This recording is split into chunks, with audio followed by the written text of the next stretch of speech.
this meeting to order. Deb, could you take roll? Mr. Evans. Here. Mr. Grozen. Here. Mrs. Ludwig. Here. Mr. Micko. Here. Mr. Naso. Here. So I'll stand for the pledge.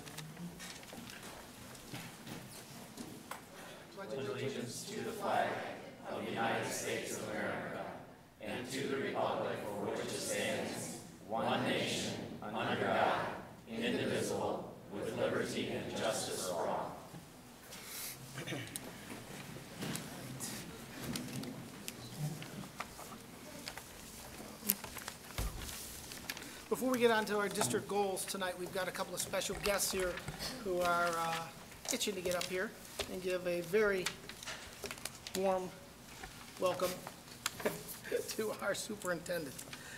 So I've got Mr. Mayor Persiak would like to come up, Mr. Davila, Mr. Damon from City Council, and Scott Maloney from City Council. Good evening, everyone, and thank you for allowing me to be here this evening. And Mr. Krupinski, would you please come up here? Mayor, I always listen to you, so I'll be there.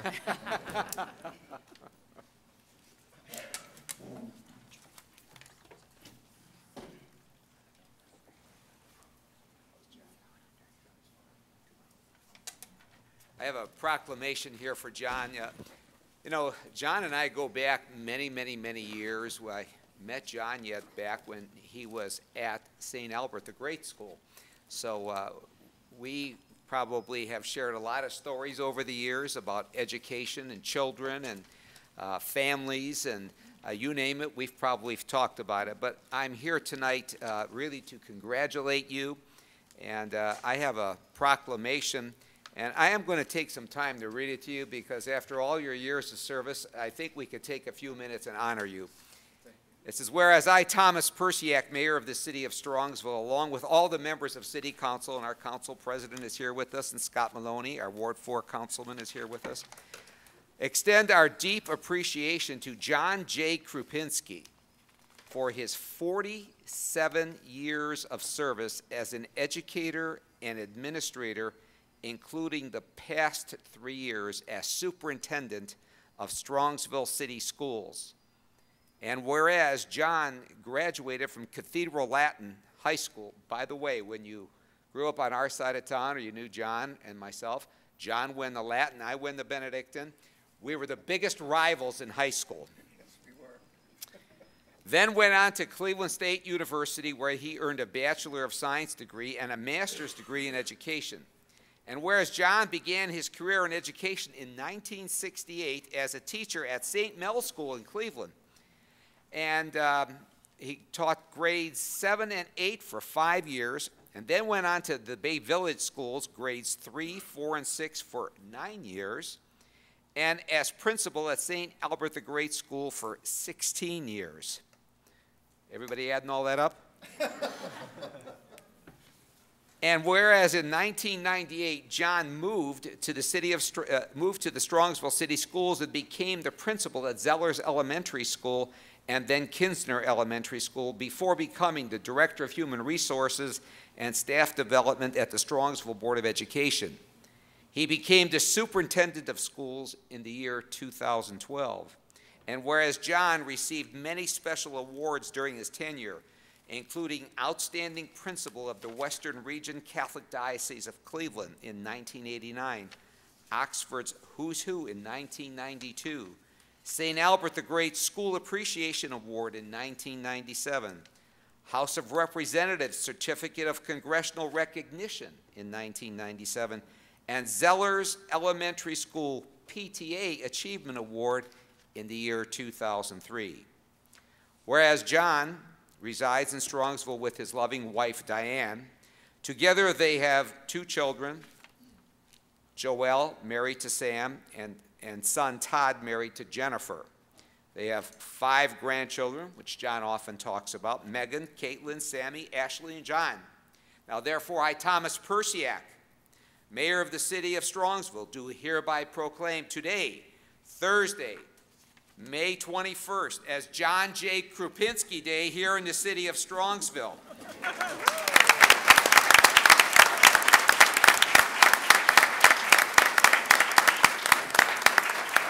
And do hereby offer this proclamation of appreciation for his 16 years of service to Strongsville City Schools, where he has given generously of his talents and strengths.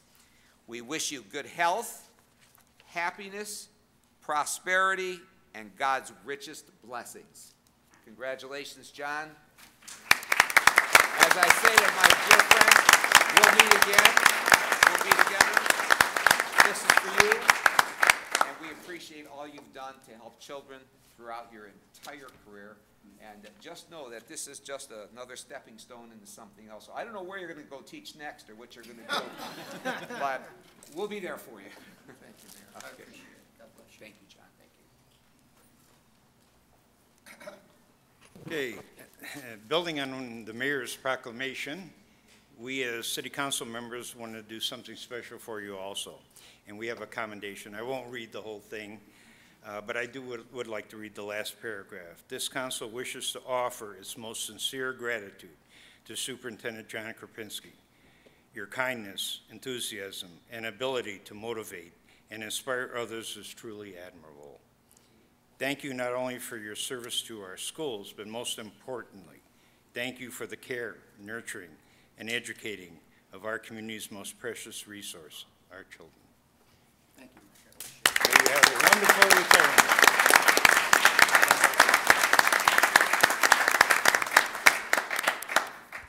I'll just interject one quick comment here so people can appreciate how long Mr. Krupinski's been in education. So I'm closing in on 50, and when I was in those Bay Village schools in K through 5, he was there teaching. Actually, Mr. Maloney was in Glenview Elementary School when I taught 3rd grade. I did not have him, but he was there. I was.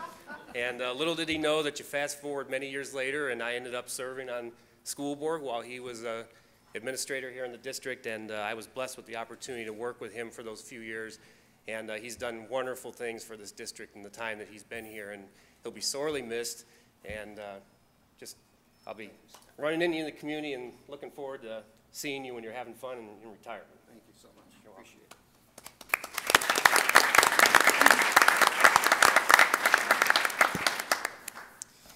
Well, John, I want to add my thanks for all of your wonderful service. I have the great opportunity of being able to work with 53 local elected officials, and then you add 4 superintendents and 4 treasurers at the school districts to the local electeds around the district. And it's a great group of people to work with, but I have to tell you, it's been a real joy to work with John over the last 3 years in his capacity as superintendent, which, as was already indicated, comes at the end of a long and distinguished career in education. I have 2 commendations here as well, one from Senator Patton that was just given to me, our state senator, and one from the House of Representatives. And I'll just read the last paragraph. I don't often do this. They're written well, and they're written in a lengthy and flowery way, typically by a Legislative Service Commission, but it certainly warrants it based on almost a half a century of service in education, if we can look at it that way. Maybe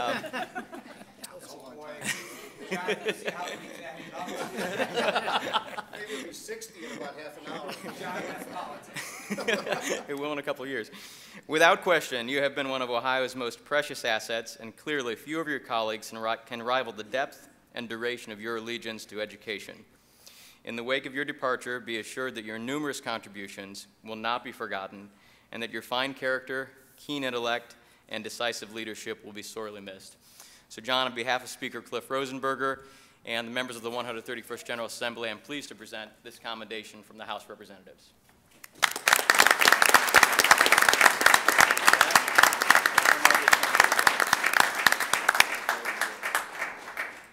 Before we continue with the board meeting, I just want to say thank you to Mayor Persiak and to everyone who spoke so kindly about me.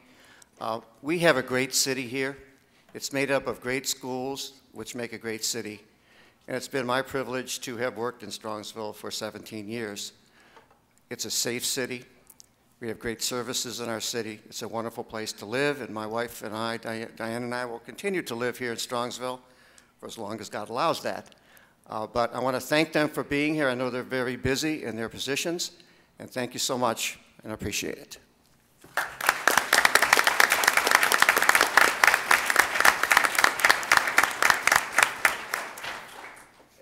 as John returns to his seat, I just want to take a moment to thank all the retirees who are here this evening and those of you who have given of yourself to our school system and to our children, whether you be the administrative staff, whether you be our teachers, whether you be any of our aides, whatever your occupation, whatever your role is, we appreciate your years of service to our children, to our community, and yes, I understand sometimes it wasn't so easy, but at the end of the day, you must feel a deep sense of satisfaction that your careers or your time here with us is coming to an end. So to each and every one of you who have given of yourself so generously to us, I'm sure Mike Damett and Mr. Davila and Scott Maloney share the same sentiments with me.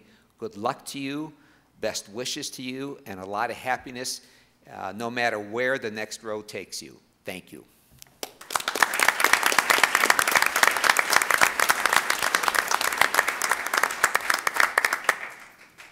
Mr. Davila? Mr. Davila? Yes. Do you have the patent? Does he has that? I wanted to take a second, you know, with the governor's budget and all the work and just all the help that you gave our district. I just want to thank you for all your help, because you were a big help. And when all that was going on, you were the one who answered the phone, and you helped us, and you helped Richard and I and this whole board make our statement.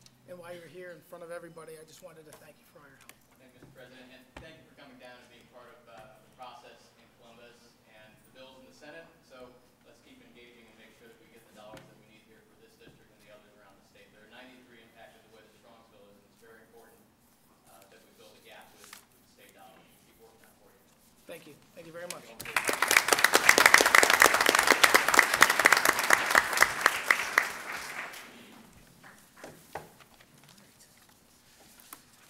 That brings us to district goals.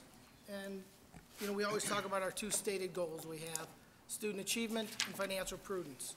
And I just wanted we talk about it every night. It's important that we mention the goals. But I just there's two different decisions that we have to make as a district. And some of the decisions are kind of tactical. Do we need a new bus, or do we repair an old bus? We have this many students, how many teachers do we have? How many teachers will we hire this year? We have, you know, there's countless decisions. Where do we buy our paper? Those are all kinds of tactical decisions that we make. There's other decisions that we make that are long-term, and they're strategic in nature. And at times it looks like, you know, they're down the road, and those are the decisions that this board has been elected to make. And so we provide a strategic vision in that, you know, and working with the administration. So some of these long-term goals are for the long-term success. And although it may not appear at times like, why are they doing that? I mean, it's for the long-term success of this district. And if you get too out of balance with all tactical decisions, you're going to find yourself on the short end of the stick in the long run. So we've got to continue to make the tactical decisions that are the strategic decisions that are critical to this district, and we're going to do that every night while we sit in these seats. So I just wanted to make that clear for everybody. And if anybody has any questions on things, please feel free to reach out to any one of us on the board, and we'll be happy to talk through our thoughts on any decisions we make. With that, that brings us to recognition, and I think, John? Thank you, Mr. Denise? Naso. Okay. First, I would ask Dr. Denise Abboud, Director of Pupil Services, to come up. She will be presenting Outstanding Educator Awards, Special Education Advisory Council. Denise?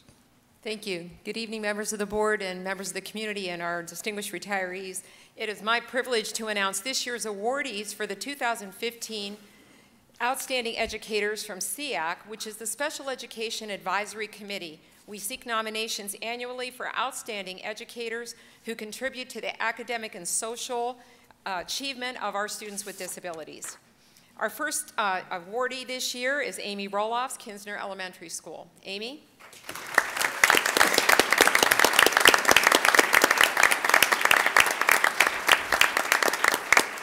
And I'm accompanied here by our parent mentor, Teresa Karsnak, who is the de facto head of the SEAC committee. Amy's nominator writes, Amy has been nothing but positive and supportive for my son since kindergarten. She really throws herself into her work, heart and soul. When my son was hospitalized for epilepsy, Amy was always checking on him and asking for updates. The communication she keeps with parents makes us feel informed and less anxious. She is always willing to learn what will best help my child. Congratulations, Amy.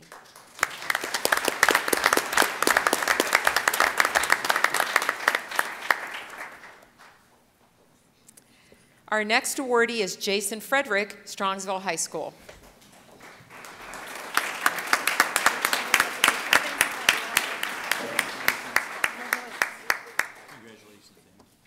Jason's nominator writes, Mr. Frederick provides a classroom that is very accommodating to a variety of students and their needs. The best quality of Mr. Frederick is that he actually pushes my son, and he goes out of his way to call me and let me know about ideas he has to help my son grow academically and emotionally. He encourages my son to attend extracurricular events and goes out of his way to greet him at sporting events, and has even come to Special Olympics to see his students.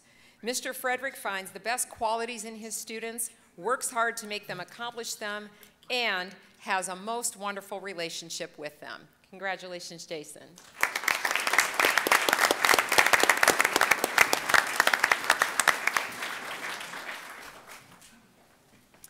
Our final awardee was unable to attend tonight, but I'd like to honor her by reading into the record what her nominator had to say. This is Nancy Vaughn, a teacher at Strongsville High School. Mrs. Vaughn has a caring and extraordinary ability to inspire and include all of her students. Mrs. Vaughn has included my daughter, who has Down syndrome, in all 3 of the classes she has taught her. She treats all the students as welcomed members of the environment. Mrs. Vaughn paired my daughter with partners for different group projects, and they have remained friends long after the class ended. She inspires all her students to do their best and to believe in themselves. Mrs. Vaughn has helped my daughter become a confident young lady who is ready to graduate. So please join me once again in congratulating this year's outstanding educators for their fine work with our students.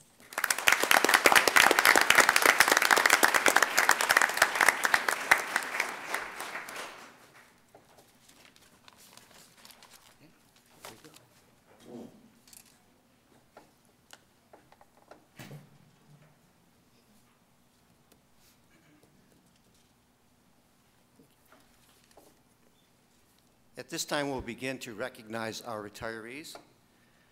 The following retirees were not able to be with us this evening. Gail Cobb, teacher of health and physical education at the high school. Russell Jakes, teacher, health and physical education and head football coach. Madeline Claypack, teacher of art. Denise Knoll, intervention specialist. Tina Walchuk, instrumental music. Guy Bly, custodian. Alicia Davies, education support aide. Gary DeArmond, custodian. Cheryl Ludwig, education aide. Tom McGinty, custodian. Darlene Meal, special education aide attendant. Maureen Mahalik, educational support aide. And also Paul Moses, our athletic director. So let's give them a round of applause.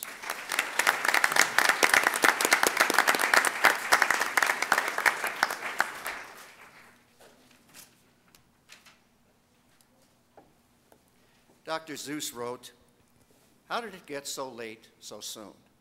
It seems like night before it's late afternoon. December is here before it's June. How did it get so late so soon?" Many of us as retirees are wondering, where did all the years go? And how many times have you been asked this question since you declared your retirement?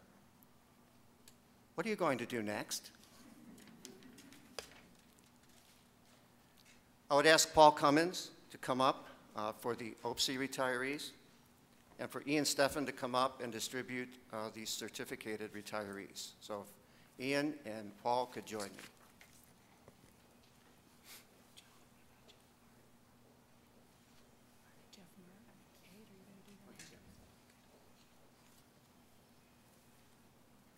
Our first retiree is Donna Angie. Donna, if you could come over here and join me, and if everyone else would also. Donna began her career in October of 1990. She has been an aide, library aide, and tech aide for the past 11 years. Those 11 years have been challenging because technology changes so rapidly. Yet Donna has done a great job. Donna has been the webmaster for the Muraski website for over 8 years. She has also been a yearbook advisor. Donna has an associate degree in informational technology as a computer specialist. Donna works with thoroughness and accuracy and is always there to assist and make it work. Donna has always given 100% each and every day. The technology in our district has been in good hands with Donna troubleshooting and making sure it works. As we all know, it is very frustrating when we have an important task to complete and the technology doesn't work. In fact, I have a cartoon here, and if you can picture this, it's a wife asking her husband who's sitting in a chair, and he's sweating profusely, and she asked him this question, "How was your day?" And he said, "What a day. The computer broke down, and we all had to think."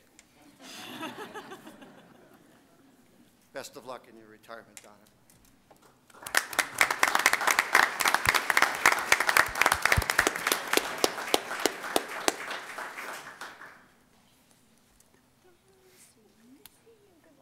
William Borling.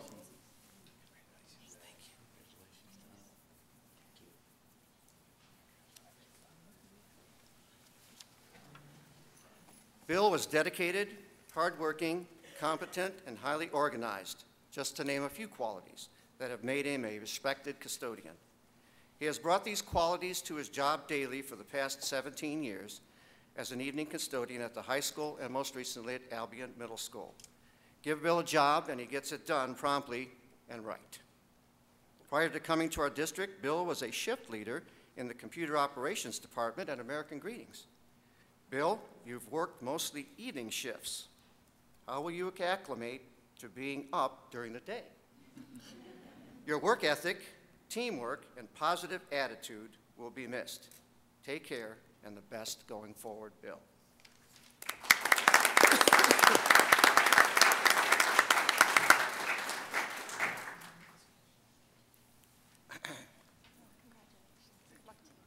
Mike Boyle.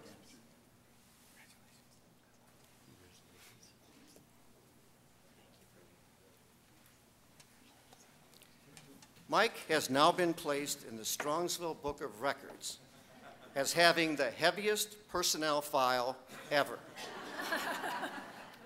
It was huge. There wasn't any discipline things in there. It's just that Mike has been a workhorse for the district. He has coached track, he has coached football, he has coached basketball, and all those supplementals add to paperwork. So his file was very large and very heavy. Mike received his Bachelor of Science degree from the University of Kentucky and his master's degree from CSU. Mike worked in the PEP Positive Education program for almost 3 years.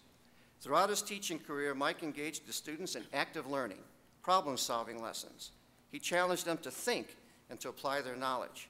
He was always well prepared. Mike was one of our first teachers to get involved with what is called co-teaching, where he teaches with an intervention specialist in the same classroom. Mike taught at Albion for 12 years, and for the past 17 years, he has taught social studies at Center. Mike is also the consummate coach, as I said, coaching track, basketball, and football. He has also officiated high school football and amateur softball. My question, Mike, during the school year, do you sleep? Mike stated on his application, "I love being around students, watching them grow." Well, you are a part of so many students' and families' lives. The best going forward, Mike.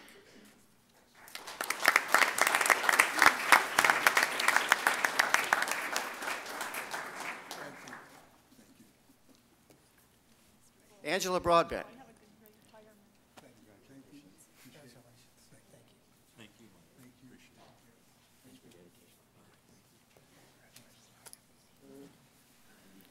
Angela received her bachelor's degree from Kent State University. She began her career as a learning disabilities tutor in Parma and also was a first grade teacher in Lakewood. She began her teaching career in Strongsville as a third-grade teacher at Allen Elementary School. On her application, Angela stated that she sought to be a dedicated, enthusiastic, caring, and creative teacher. Those characteristics ring true over 30 years later. Angela has instilled in her students what she refers to as the art of the struggle. Remember that, the art of the struggle. She wanted them to internalize and experience the feeling that comes from working hard and the reward that follows. Angela believes teaching is a calling, and I agree wholeheartedly. There is a phrase out there, the 6 degrees of Kevin Bacon. Kevin Bacon created this game, which really talks about how we're 6 people away from knowing everyone. Well, you see, Angela's mother was Mrs. Cosiano, still is Mrs. Cosiano, and my wife Diane was Mrs. Cosiano's teacher aide. My daughter Joelle had Mrs. Cosiano and loved her. My son did not get Mrs. Cosiano, and for the entire 2nd grade, he struggled. And when we asked him, Todd, what is the matter? He said, I didn't get Mrs. Cosiano. So obviously, she comes from great stock. She had a great role model in her mom. There are so many Strongsville students who have been blessed to call Mrs. Broadbent their teacher. The best to you, Angela.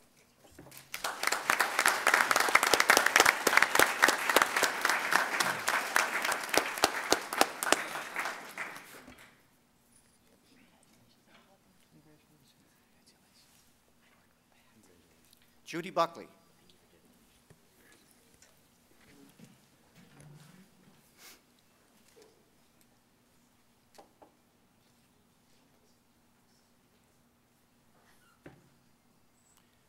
Words that come to mind when I hear Judy Buckley's name are these: caring, dedicated, flexible, compassionate, cooperative, patient. Judy began as an aide and special education aide at Albion. She also has worked at the high school for 2 years, and for the past 8 years, Judy has been a special education aide at Center. Judy has supported students in the extended school year program. An interesting fact, Judy attended Case Dental School and was a dental hygienist in Pennsylvania and New York. So many students are better learners today because of Judy's support. Best going forward, Judy.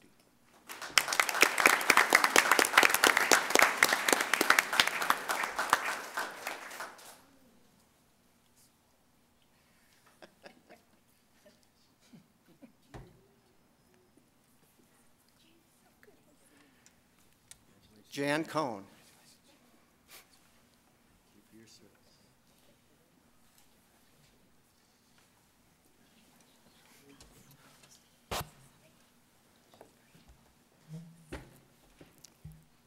When I think of Jan, I think of this: the heart and the soul of publications.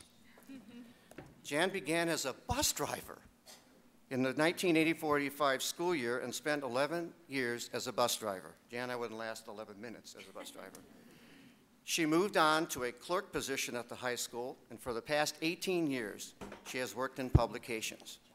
Her 29 years in the district have been characterized by efficiency, the ability to work well with everyone, dealing with change, being organized, always willing to go that extra mile to help out, respected by all. I remember often as a principal and as director of human resources or whatever position I had, I would oftentimes go over, probably late because you were the organized one, Jan, and I wasn't, and I would hand my paper in hoping that she had time to do it. I would walk over to the board building, and within 2 hours, I would have everything I wanted. And that's the kind of service that she provided to all of us in the district. To say you will be missed will be putting it mildly. Best of luck, Jan.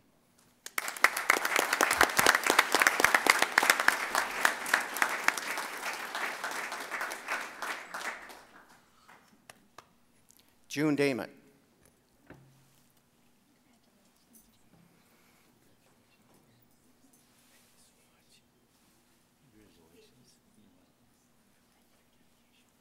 June began her Strongsville career as an aide, first at Sarrar, Whitney, and then Kinsner. June became the library aide at Muraski for 8 years. June was also the media assistant at Center and Drake. June, the remaining 6 buildings in our district that did not benefit from the privilege of having you, it was their loss. For the past 4 years, she has been the media assistant at Sarrar. Characteristics that come to mind are dedicated, organized, knowledgeable. June supported the reading program in each school she was in. She had a positive impact on the students' love for reading and learning. Countless story lessons motivated students to continue reading. I asked June to give me a couple of vignettes about some things that she has as memories, and she sent me this. While reading The Very Busy Spider by Eric Carle, a little spider came down from the ceiling on a silky thread as I read these lines. Early one morning, the wind blew a spider across the field. A thin, silky thread trailed from her body. The spider began to spin a web with her silky thread. A student called out, "There's one now," to let the whole group know it was there, right in front of me. This was one of the books I loved forever. She also said, and a student called and told her this, "You're the best book picker-outer in the world."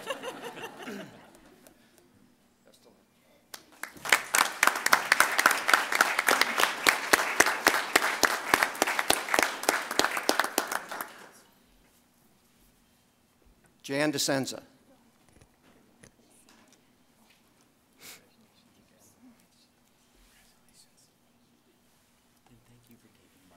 Jan has been an aide and special education aide in our district for 28 years. Her resume reads like this: high school, Zellers, Sarrar, and for the past 17 years as a special education aide attendant at Kinsner. It was my privilege to have worked with Jan as principal of Kinsner for 3 years. Jan works well with both students, staff, and parents. She cares, and you can see that immediately every day. Jan would continually adjust her approach for students to motivate them to give their best effort.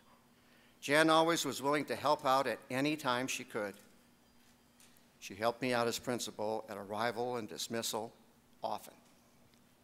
Jan was highly respected by everyone. She clearly loved working with her students. She was an important part of a very successful team that met the specific needs of the students they served. Best of luck in retirement, Jan.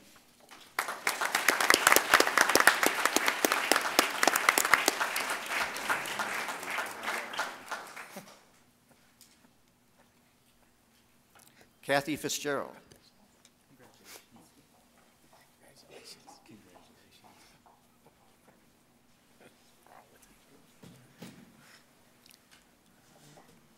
Kathy received her Bachelor of Science degree and her Master's degree in psychology from Eastern Illinois University.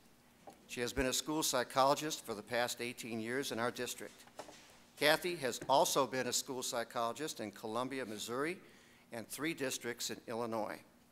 She has assisted the district as the early entrance to kindergarten coordinator for many years. Kathy has also been the girls' golf coach at the high school for 10 years. Any chance there's going to be more golfing in retirement? Yes. Good luck, Kathy. Hit them straight, but not many.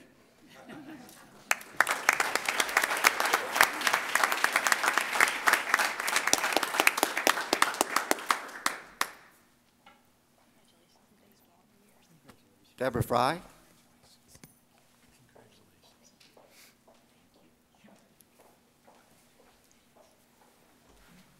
Deb received her Bachelor of Science degree from Bowling Green and her Master's degree from Mary Grove College. She began her teaching career in Strongsville as a 4th grade teacher at Sarrar. She has also taught 5th and 1st grade at Sarrar in her 26-year career. In her retirement letter, she stated that her teaching career has been a great ride. To the question on her application, "What do you want to accomplish as a teacher?" she wrote, to make a positive impact academically, emotionally, and socially on each and every student. She has done that her entire career at Sarar.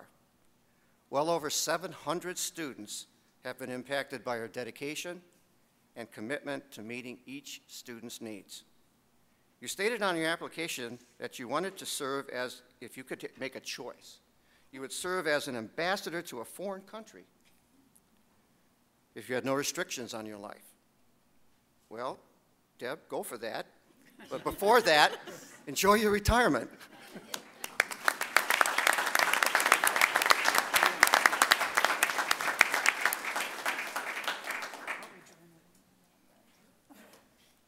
Carol Glazer.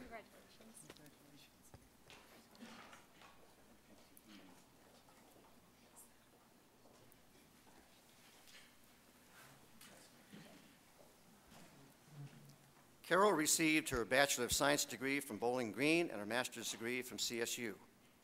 Carol, however, has continued to pursue her professional development, experience to enhance her teaching throughout her career. One class from Ashland University was entitled Stress Management for Educators. Now I know why you are always so calm in the face of whatever issue you had to deal with. Carol began as a small group instructor at Center and Chapman.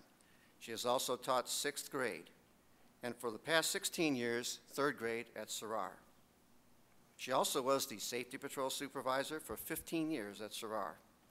She wrote, "A teacher must be responsible, understanding, organized, and willing to do the best job for students each and every day. Carol, you have lived out that statement on your initial application daily. Thank you for your dedicated service to your students and our community. Best of luck."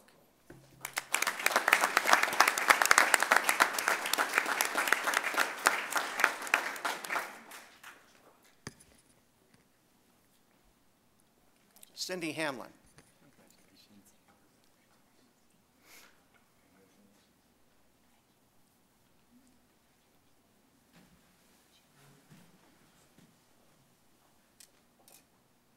Cindy has been a bus driver for 15 years in our district. I've mentioned this before. That is an accomplishment, Cindy, because I can't back up my own car.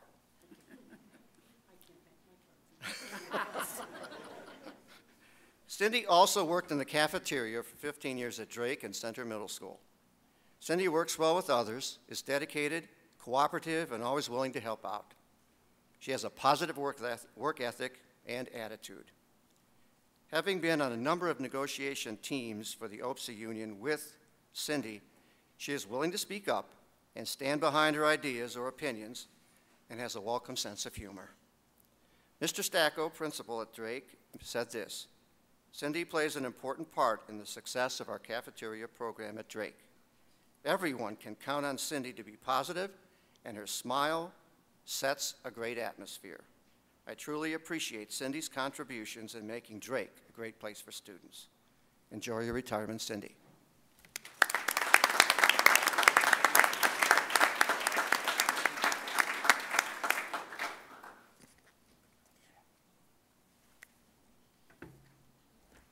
David Harbart.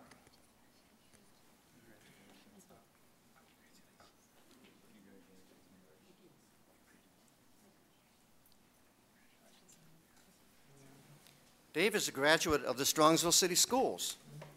Dave received his bachelor's degree in music education from Bowling Green.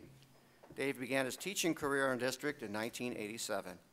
He spent 9 years traveling across our district as a band director in multiple schools. On his application, Dave stated that he wanted his students to experience a variety of music and that he would have high expectations for student success, and that his great pleasure is watching his students achieve. Sounds like what you did today. Dave was a band director in Paynesville Township for 2 years prior to coming to Strongsville. He has been a participant on the All-American Marching Band in 1984. He is known by many directors in this area as leading the greatest marching band in the land, the Strongsville Mustang Band.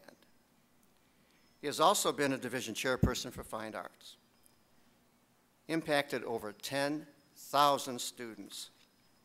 He is one of 2 directors that we have had in Strongsville in the last 55 years. Ricky Nelson sang and wrote a song called Traveling Man. Well, our Mustang Marching Band has traveled and performed exceptionally well at the Orange Bowl, in Hawaii, at Disney World, I believe the Rose Bowl Parade, and many more. I shared this quote from Leonard Bernstein. He wrote, "Life is more than a song, it's a concert. Play all the sharps and flats of your life with the strength, beauty, and confidence of the masters, and it will be a masterpiece." We have had the privilege of having a master director in our presence for 28 years. Enjoy your retirement.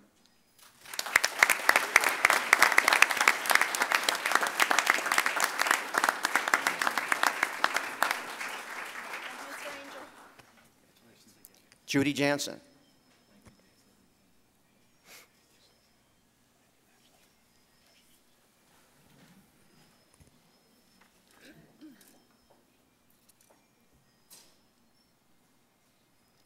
Judy has performed admirably as an aide at the high school for 25 years.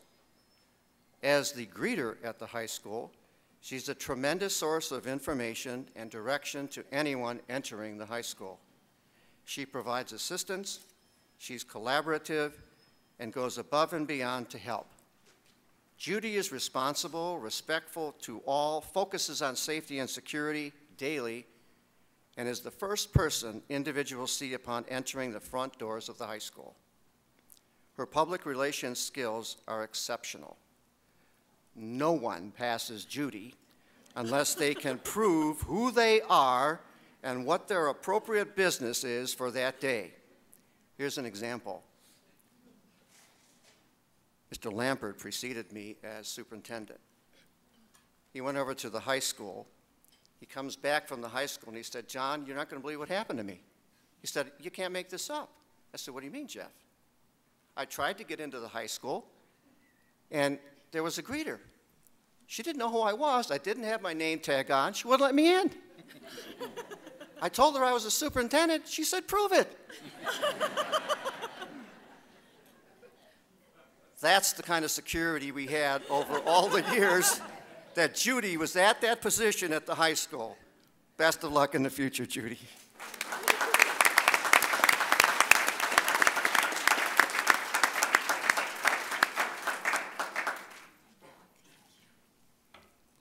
Lucy Jordan.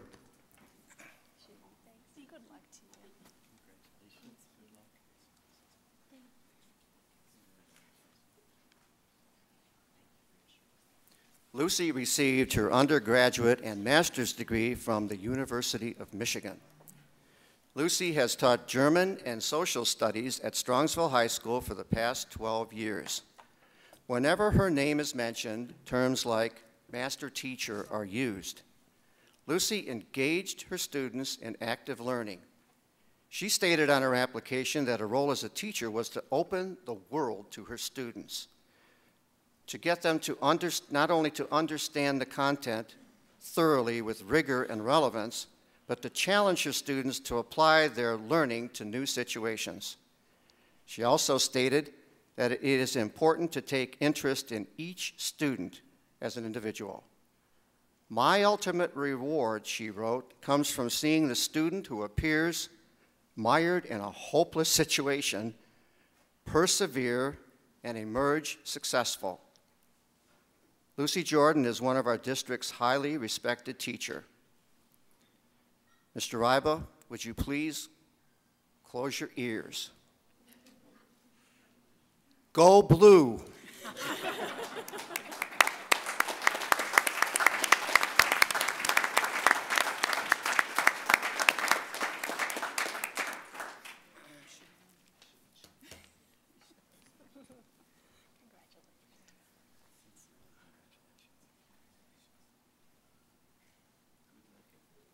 Midge Kovacs.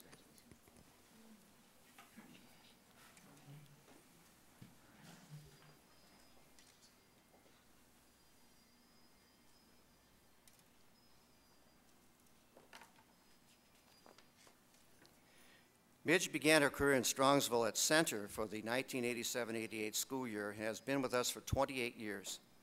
She spent 5 years as an aide at Muraski. For the past 21 years, she has been a clerk at the high school.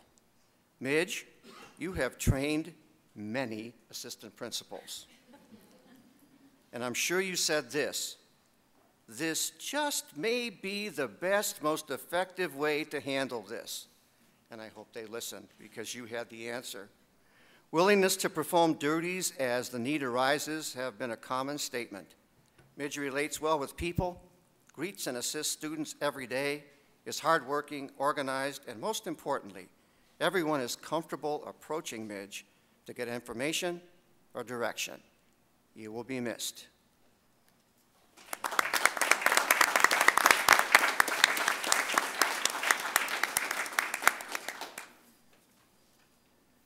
Jean Mark.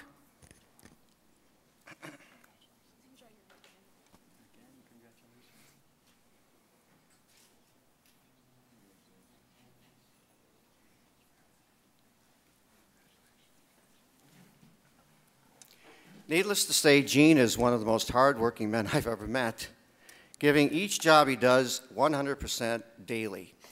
He cares about the quality of the work he does. He is meticulous. He has been with us for the past 12 years at Zellers. Previously, he worked for the Lakewood City Schools. Gene is also a Vietnam veteran, and we thank you for your service to our country. I believe you're an operations sergeant for 26 years. Throughout his custodial career, Gene has maintained a safe, secure, and exceptionally clean building. The school was always ready for students to arrive each and every day. He also was very helpful as the evening custodian in helping community groups and supporting evening programs. Actually, I will see a lot of Gene because he lives across the street from me. Best of luck in the future, Gene.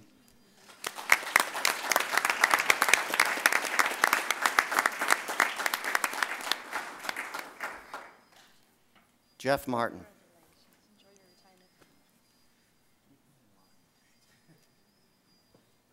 Mr. Martin.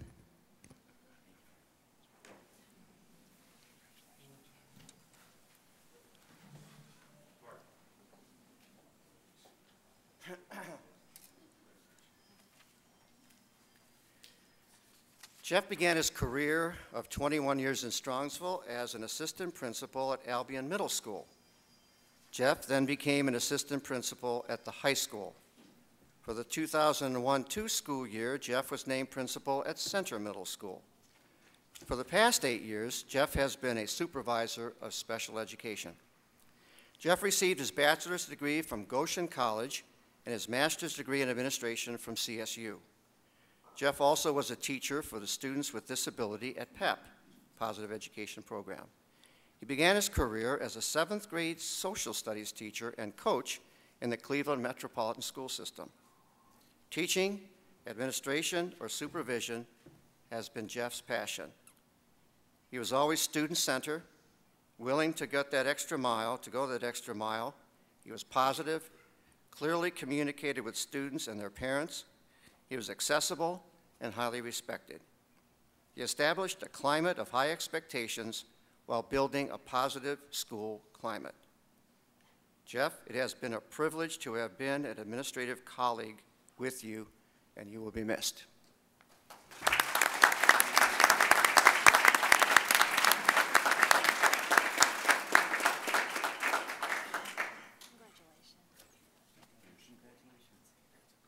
Kate Monchak.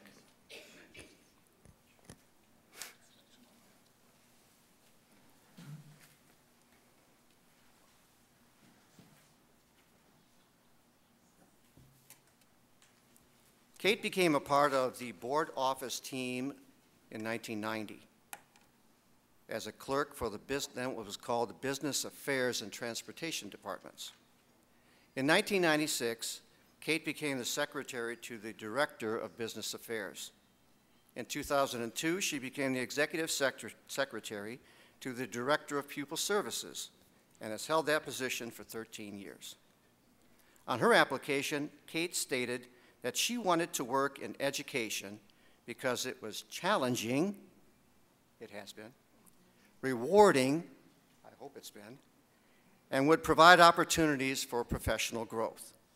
Throughout her career, she has established a tradition of quality work, attention to detail, initiative, dependability, and good judgment, and being highly organized to boot. Kate has been an excellent person to work with, and I wish the best in your retirement.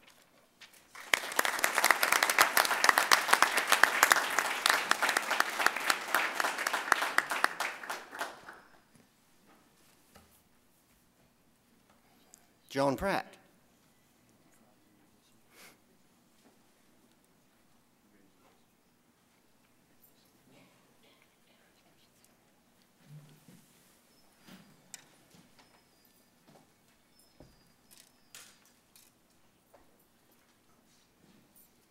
Joan received her Bachelor of Science degree in education from Kent State. She began as a long-term substitute for 2 years at Muraski and Chapman. She taught grade 2 at Muraski for 13 years.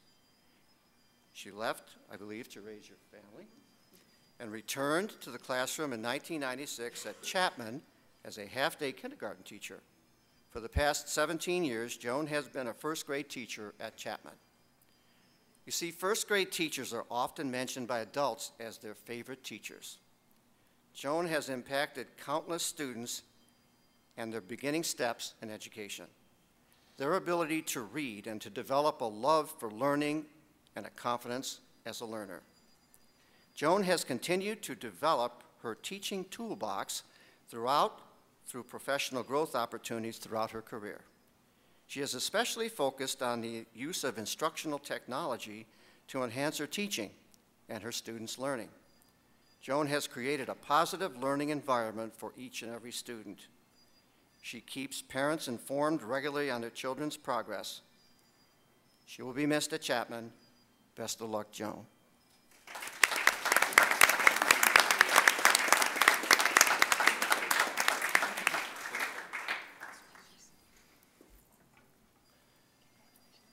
Amy Roloff.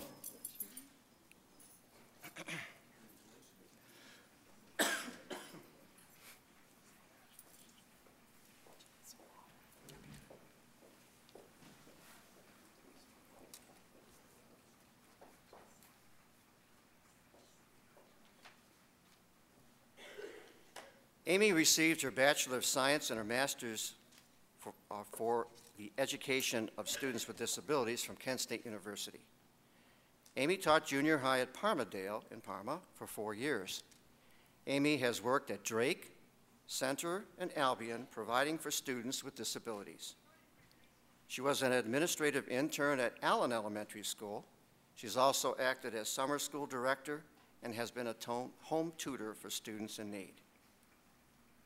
Amy was principal at Zellers Elementary School for 4 years, but her love for teaching and working with students with disabilities called her, and she returned to the classroom first at Sarar and for the past 15 years as an intervention specialist at Kinsner.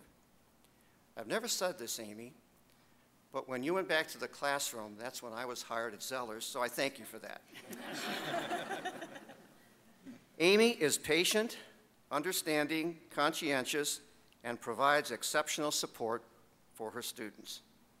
Amy, you have had a distinguished career, and yet you had time to promote and work in the Special Olympics program. My question is, do you still have that Saturn sky? Yes. That is a sweet ride. May you enjoy it often in retirement.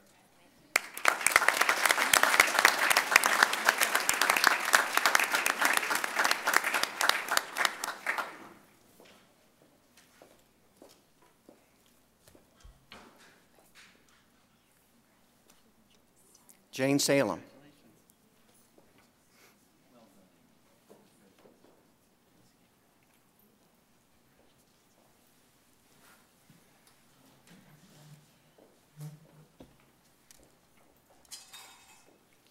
The terms consummate professional and master teacher immediately come to mind. Jane received her master's degree and her bachelor's degree from CSU. On her application, she stated that she wanted to become a creative teacher, a compassionate teacher, with a genuine interest in her students. Children are our greatest resource, she said, and I want to be a part of that development. You have met and exceeded those aspirations.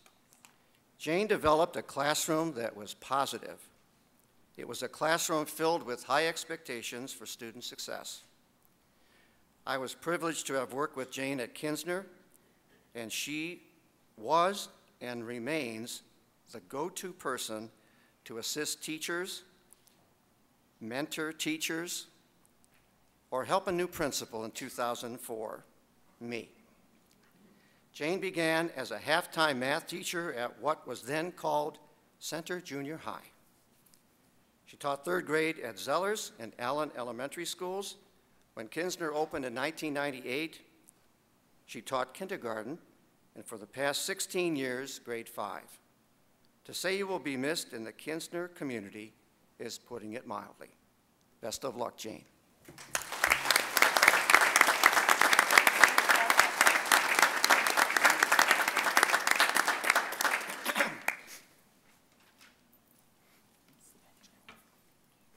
Fran Skirba.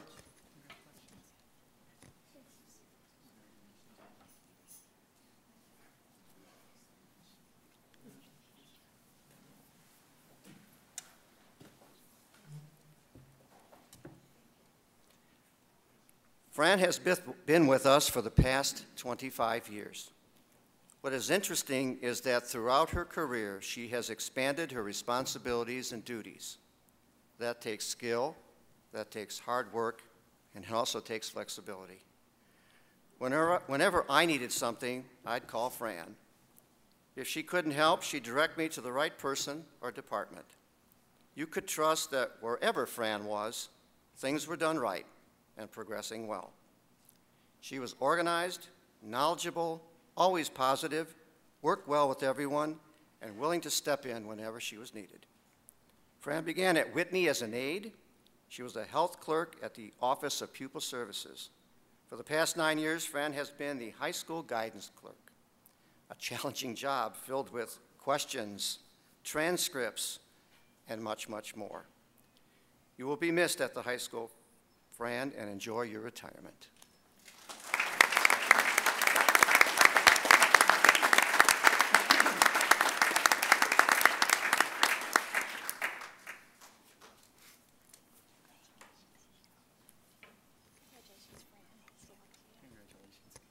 Pat Schultz.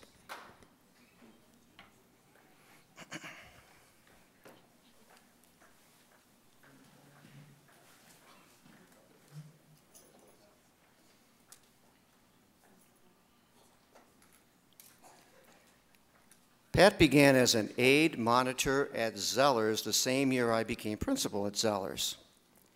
She has also been a data input specialist at the board office, a clerk at Drake, and for the past 13 years as either a clerk or study hall monitor at the high school. Throughout her career, Pat loved to support, work with students, and interact to get to know them better. She was dedicated to providing the best services to students. I mentioned that she and I worked together at Zellers. We actually got in trouble at Zellers for this reason. When Pat and I would go on the recess playground, we would play with the kids, and sometimes we'd get a little bit involved, and we'd forget to bring the kids in on time. There was something back then called the Principal's Advisory Committee, where sometimes people would make complaints about things that went on in the building. We were complained against because we were revving up the kids and bringing them in late. It was all Pat's fault. We worked it out. She was great to work with because she interacted and continues to interact almost like a grandmother to the kids in the high school each and every day.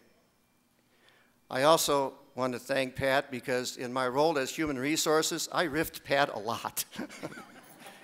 And she went from place to place, and she always had a smile on her face and said, "John, don't worry about it. I've got nothing against you."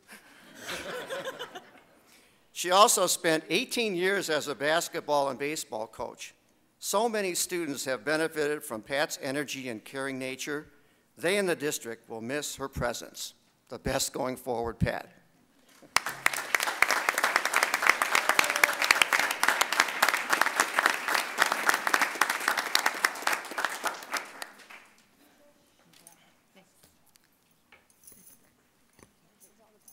Janine Bassel.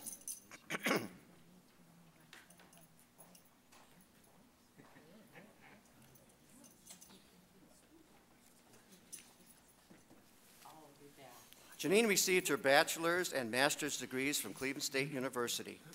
Janine has spent her entire career at Albion Middle School, where she has taught English and for the past 17 years, social studies. On her application, she stated that she wanted to impact students' lives. Well, Janine, you've done that in a positive manner your entire career. To have taught middle school students for 28 years, given the challenges that young adolescents present almost daily, that is commendable. She's probably answered this question many times. Why do I need to take social studies? Well, you answered it by focusing on engaging your students in active learning experiences that challenge them to think and apply their learning. She differentiated her classroom instruction. She met the diverse needs of all learners.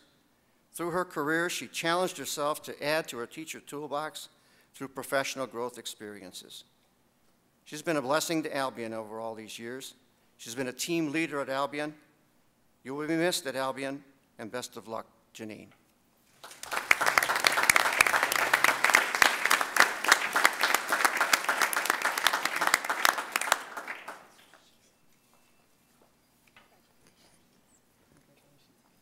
Lori Wallace.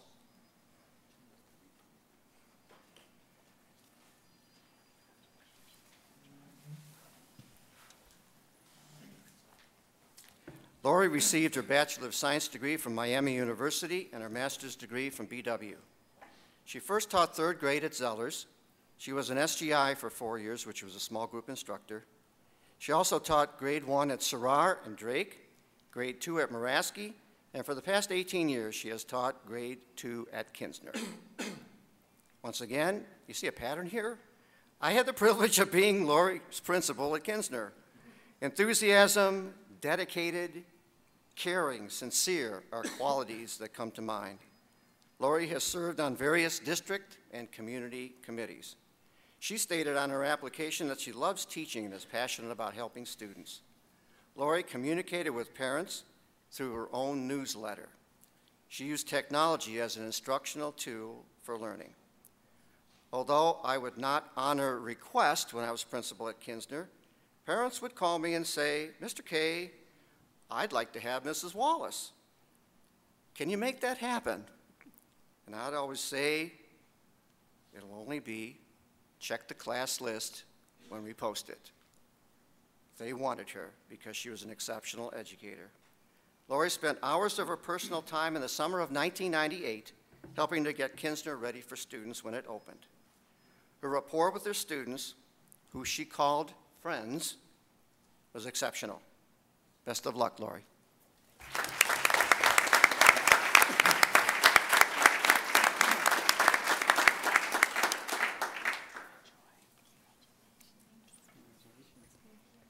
Bonnie Zmick.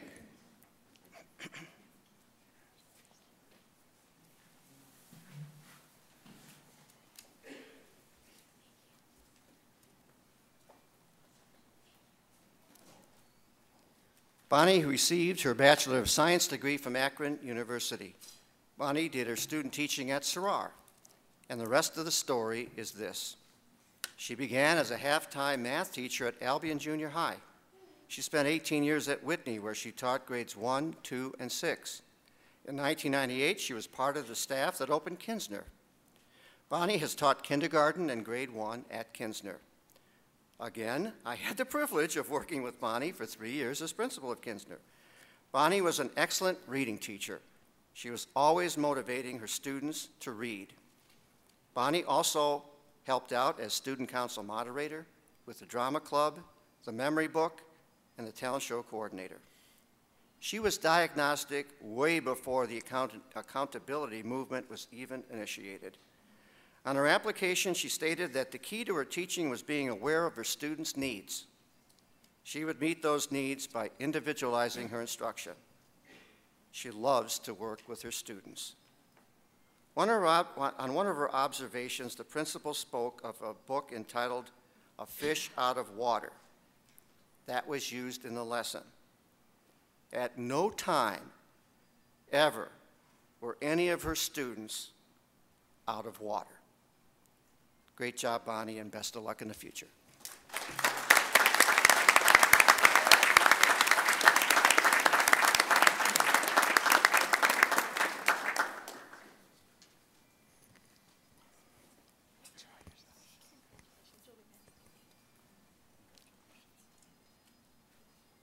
I'd like to end by saying this. It's a quote from Robert Brault, and he said this: "As we look forward to our retirement years, enjoy the little things, for one day you may look back and realize that they were the big things."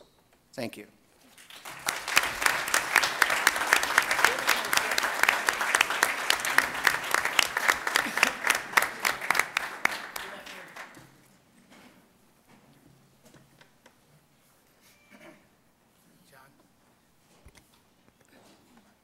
John's had many titles, as was in all his proclamations. He's been a teacher, he's a mentor, he's a husband, he's a father, he's a grandfather, he's a golfer. And I learned Tuesday night at Mr. Harbar's last concert, he is one heck of a cowbell player. Will Ferrell would be very jealous if he'd seen the performance we saw the other night. I can't say enough about John. When I think of John, I think about compassion. I mean, every decision, I've worked with John on the school board for 5 years. We've discussed many tough issues: funding, curriculum, discipline, staffing, whatever. John has the ability and the heart to look at it with compassion on both sides of the issue. When something seemed really clear-cut, John brings up an angle, compassionate on both sides of the decision, that always helped guide the board make the right decision. He's been a good friend of the board. He's, you know, there's just so much, there's only so much you can say about it. He's just incredible. And we thank you for that. I thank you for all the help you've given me personally and the board in total. I'm sure everyone would like to say something, but when you leave a position that you've had and you've loved as much as you do, you have to feel good that you're leaving it in such a good place. You're leaving this district in a better place than when you started, and you've left it in great hands with Cameron and with Jenny and with all the other staff that you've done. I couldn't imagine a corporation, I'm a corporate guy, and I couldn't imagine a corporation who would watch 10% of their top performers all walk out in one day like we're witnessing today. And every year when we go through this and I see this, it's amazing, and it's a tribute to the teachers and the work you do and the administration and the staff, but it's also a tribute to John and his crew that they can get Strongsville schools back up to speed so quickly, and there's no way we could fill the brain drain that's walking out of here today. We know that, and we just got to slowly just keep developing our staff, and that's what John and Cameron do so well. And I just want to, you've impacted so many lives out there and all the children that you've taught, and it's just incredible. So I just want to thank you, and just thank you so much.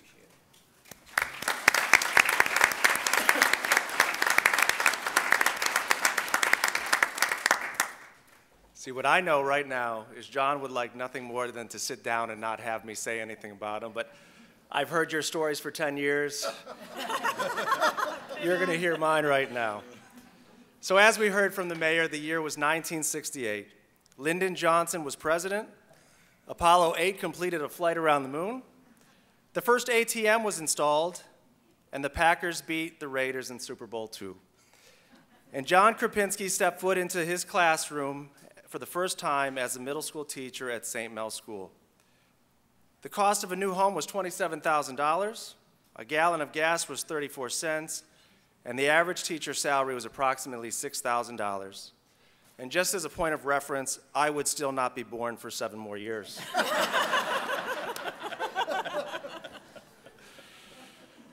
But John is an educator, it's who he is. His career and influence has spanned service to students and families of various communities for 47 years. As a classroom teacher in grades 3 through 8, an elementary principal, a director of human resources, assistant superintendent, or most recently, superintendent. Whether he's working with children or adults, he is the consummate professional that has that unique ability to make everyone in his presence better. Zig Ziglar once stated, "A lot of people have gone further than they thought they could because someone else thought they could." And John has been that person of guidance, of support, and compassion that to so many over his career in education. Now, I've heard a lot of John's speeches, and John always states that any occasion can be related to a quote. So in his honor, I would like to share a few quotes from Strongsville staff members as to the impact that he has had on them and our school district. John's outstanding qualities as a leader are many, but the ones I most admire are his ability to see the positive in every situation and to strive to maintain that focus in the face of adversity, as well as his compassion for all students and staff. Next, the things that I admire so much about John is his ability to remain positive even when faced with the most difficult challenge. He put so much time into the bond issue. He manned the phones, walked door to door, talked to everyone he could, and attended countless meetings. I remember the morning after the vote and we thought it didn't pass. John came up to me and said, "I don't know what else we could have done, but no matter what happens, we will continue to move forward and do what is best for our students." Another person stated, "When John was principal, he would come around and check our plans to see what we were doing in our rooms. He would then leave a lovely note about what we were doing to better our kids. I really appreciate getting those notes because I felt that I mattered and made a difference." John was a great principal and very compassionate man with all the children. John always had a smile on his face and a warm hello. He always made you feel as though he sincerely cared about you as a person, and John exemplifies the meaning of good-heartedness. And finally, to show John's impact in multiple ways, I first met Mr. K when I was about 12 years old at St. Albert the Great, when he was my principal. Then we met up again many years later, and he became my principal again, this time as a teacher working for him at Zellers. In all that time span, he is still the same soft-spoken, big-hearted, kind, caring, helpful principal that I remember him being at St. Albert's. Even though we may only see each other a few times throughout the year, I knew he was always there, a steadfast rock to rely on. I will always truly miss that unspoken reassurance and friendship. John, it was once said that you can have everything you want in life if you just help enough people get what they want out of life. John has done that for so many. He epitomizes a leader that has passion, patience, a caring nature, positive outlook, and most of all, kindness. That is unmatched, and we are all better for having been a part of his life and career in education. On a personal note, John, I would like to thank you for your mentorship, your guidance, your support, and leadership over the past 10 years we have worked together. I will never forget the day when he visited me at my office in Center Middle School, sat down and told me, "You screwed up my plan, Cameron." It was at that time I had accepted a job with another school district, and John shared with me his vision of one day becoming superintendent in Strongsville, having me as his assistant superintendent, and that I would eventually take over for him when he retired. Well, the plan may have had a brief detour, but we are right where you wanted us to be 5 years later, and I'm eternally grateful for all that you've done for me.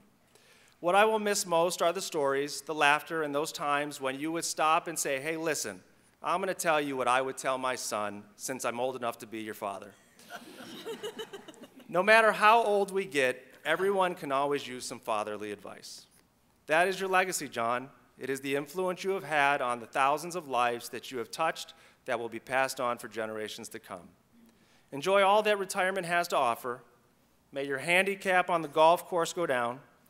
And most importantly, enjoy being Papa, full-time now, as you cheer on your grandkids on the stage, the court, the field, or the mat. You have taken great care of your school family for 47 years, and it is now time for you to be with your family on a full-time basis. I will end as John typically does with the lyrics from a song, these taken from a Broadway musical, Wicked. I've heard it said that people come into our lives for a reason, bringing something we must learn and we are led.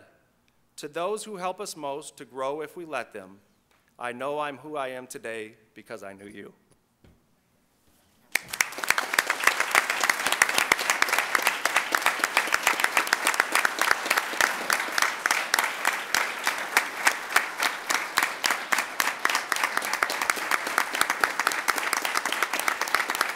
Thank you, everyone.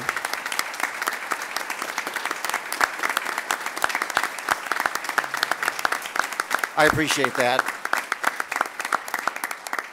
Thank you so much. I'm not going to go through like an Academy Award speech or anything, but I do want to thank my wife, Diane, who has put up a lot in the 47 years as an educator. She took care of the kids when I was at meeting after meeting after meeting after meeting. Just this past year, one of my grandkids asked me, as I was leaving to go to a meeting, and I had to leave something, and they asked me, Papa, when will you not have to go to meetings? And now it's come true. I don't have to go to meetings unless I choose to go to meetings. It has been a privilege to have worked in the Strongsville City Schools for 17 years. Cameron talks about stories. In July of 1998, somebody, I don't know who, to this day, put an envelope in my mailbox on our street. It had no stamp on it. I opened it up. It was the posting for Zellers Elementary School opening. And I went through the process. Jan Zimick is here. God bless her for taking my credentials 17 years ago when I handed them in 3 days before the deadline. This has been a really great run. But it's really about people. It's about all of us. Somebody asked me, what is your legacy? And I told them I don't have one. Because it's not about the superintendent, it's about everyone working together to make the best district possible for students. It's about a great Board of Education. It's about the great students and families that send their kids to us. It's about the great teachers that work very hard each day, the tremendous support staff that we have, from a bus driver that greets the children the first day of school and leaves them each day at the end of the day, to a cafeteria manager or a cafeteria helper who serves those kids, to special education aides that work with kids, sometimes who are very challenging. All of that makes a school district. It has been a pleasure to be a part of it. It has a bright future ahead with Mr. Ryba and Mrs. Pelko at the helm. I look forward to being a constituent beginning shortly. Diane and I plan to stay in Strongsville for as long as our Lord lets us stay in Strongsville.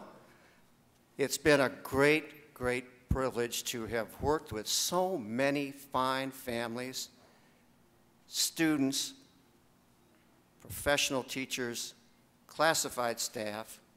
It's been a blessing. I want to thank all of you for making my 17 years special. Thank you.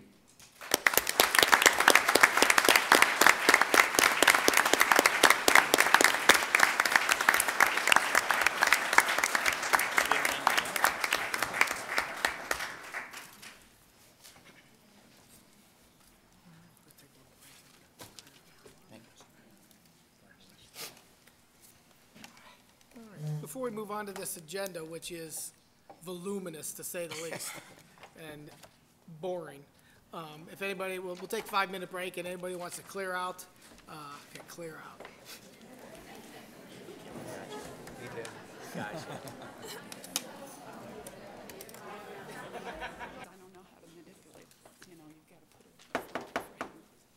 All right, let's get back to work.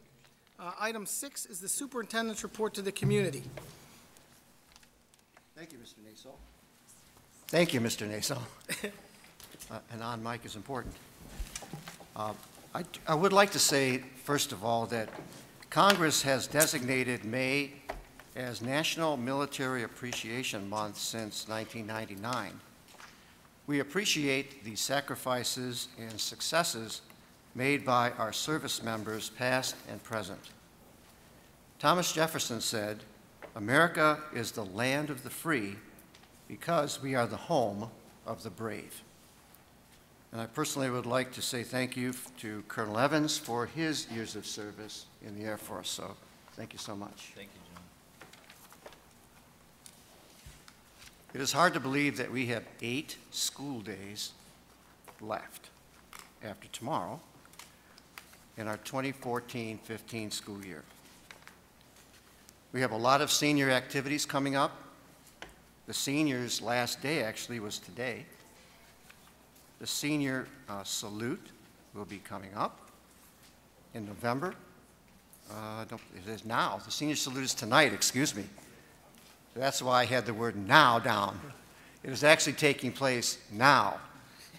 And many of our seniors will be giving scholarships and other awards. So I congratulate all of their work and the tremendous achievements that they have and will have, and I will speak to them again at commencement. Our promise tomorrow, Polaris Senior Award Night is next Tuesday, May 26th. There is a senior projects will be for view on May 26th also. And our commencement, a very important day for our district, is May 31st. And for parents, we have an early release day scheduled for June 4th, and we'll be providing information about that early release schedule very soon. That concludes my report to the community, Mr. Naso. Thank you, John.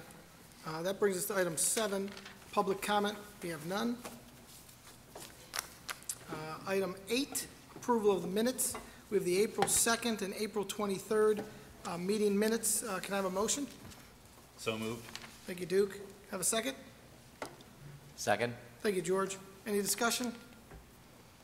Seeing none. Deb, could you take roll?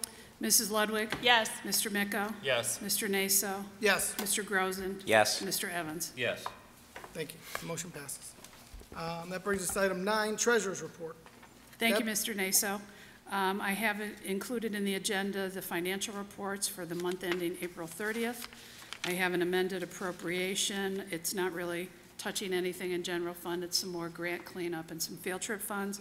I also have the 5-year forecast and assumptions. We have no new information since the forecast was presented to the board at the work session 2 weeks ago, so it is the same information. That is all I have. Thank you, Deb. Superintendent's report under timely information. Thank you, Mr. Naso. We have a resolution honoring Zellers Elementary School. Mr. Naso, would you like to read it, or would you rather have me read it? I think it'd be appropriate that you read it, sir. Thank you. Whereas Zellers Elementary School has been in existence for over 40 years. Whereas the Board of Education and Administration of the Strongsville School District are committed to the recognition of the staff for extraordinary service and performance. And whereas the staff codified the community's traditions and values of high performance into the everyday culture, beliefs, and actions that underlie the curriculum and operations of the district, so that every child had the opportunity to be successful. And whereas the sum of their effort has made a difference in the countless lives, and that their effort has created a legacy of distinction, accomplishment, and value. Now, therefore, be it resolved that the Board of Education and the employees of the Strongsville City School District offer our sincerest appreciation and thanks as a public tribute and recognition of Zellers Elementary School's contribution to public education in the Strongsville City School District. Deb, we require a vote. George, would you like to make the motion? Yes, I would. As my son William is a Zeller student, I'd like to make the motion to accept. I'd like to second it. Duke seconds it. Any discussion? I would just like to say that my daughter graduated from Zellers, and she received an outstanding education. She graduated last year. She's in 7th grade. I'll brag a little. She's getting straight A's at Albion for the entire year so far, and that attests to the education that she got at Zellers. It may be an old school, it may be a little school, but it is a great school. And we loved it there. We loved all the teachers, and we had an outstanding experience. With that, Deb, could you take a vote? Mrs. Ludwig? Yes. Mr. Miko? Yes. Mr. Naso? Yes. Mr. Evans? Yes. Mr. Grozen? Yes. Motion passes. Continuation of the superintendent's report. Timely Thank you. information. Timely information. Mr. Reiber is going to report on our communications. Thank you, Mr. Kaminsky and Mr. Naso. I thought it would be a good time to provide an update to the board and to the community on where we're at with our plan to increase communications, both in the district and outside, to our parents as well as our community members.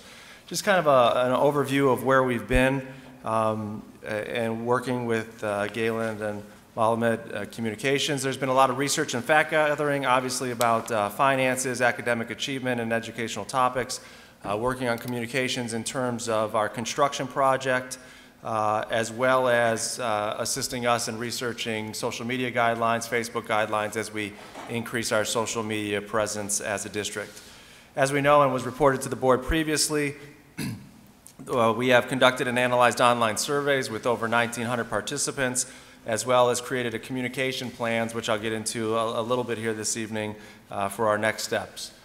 Vicki Turner, Supervisor of Instructional Technology, has done a phenomenal job throughout the beginning of the year in terms of developing a district newsletter, and Galen has collaborated in that effort. We've created a new format for our newsletter.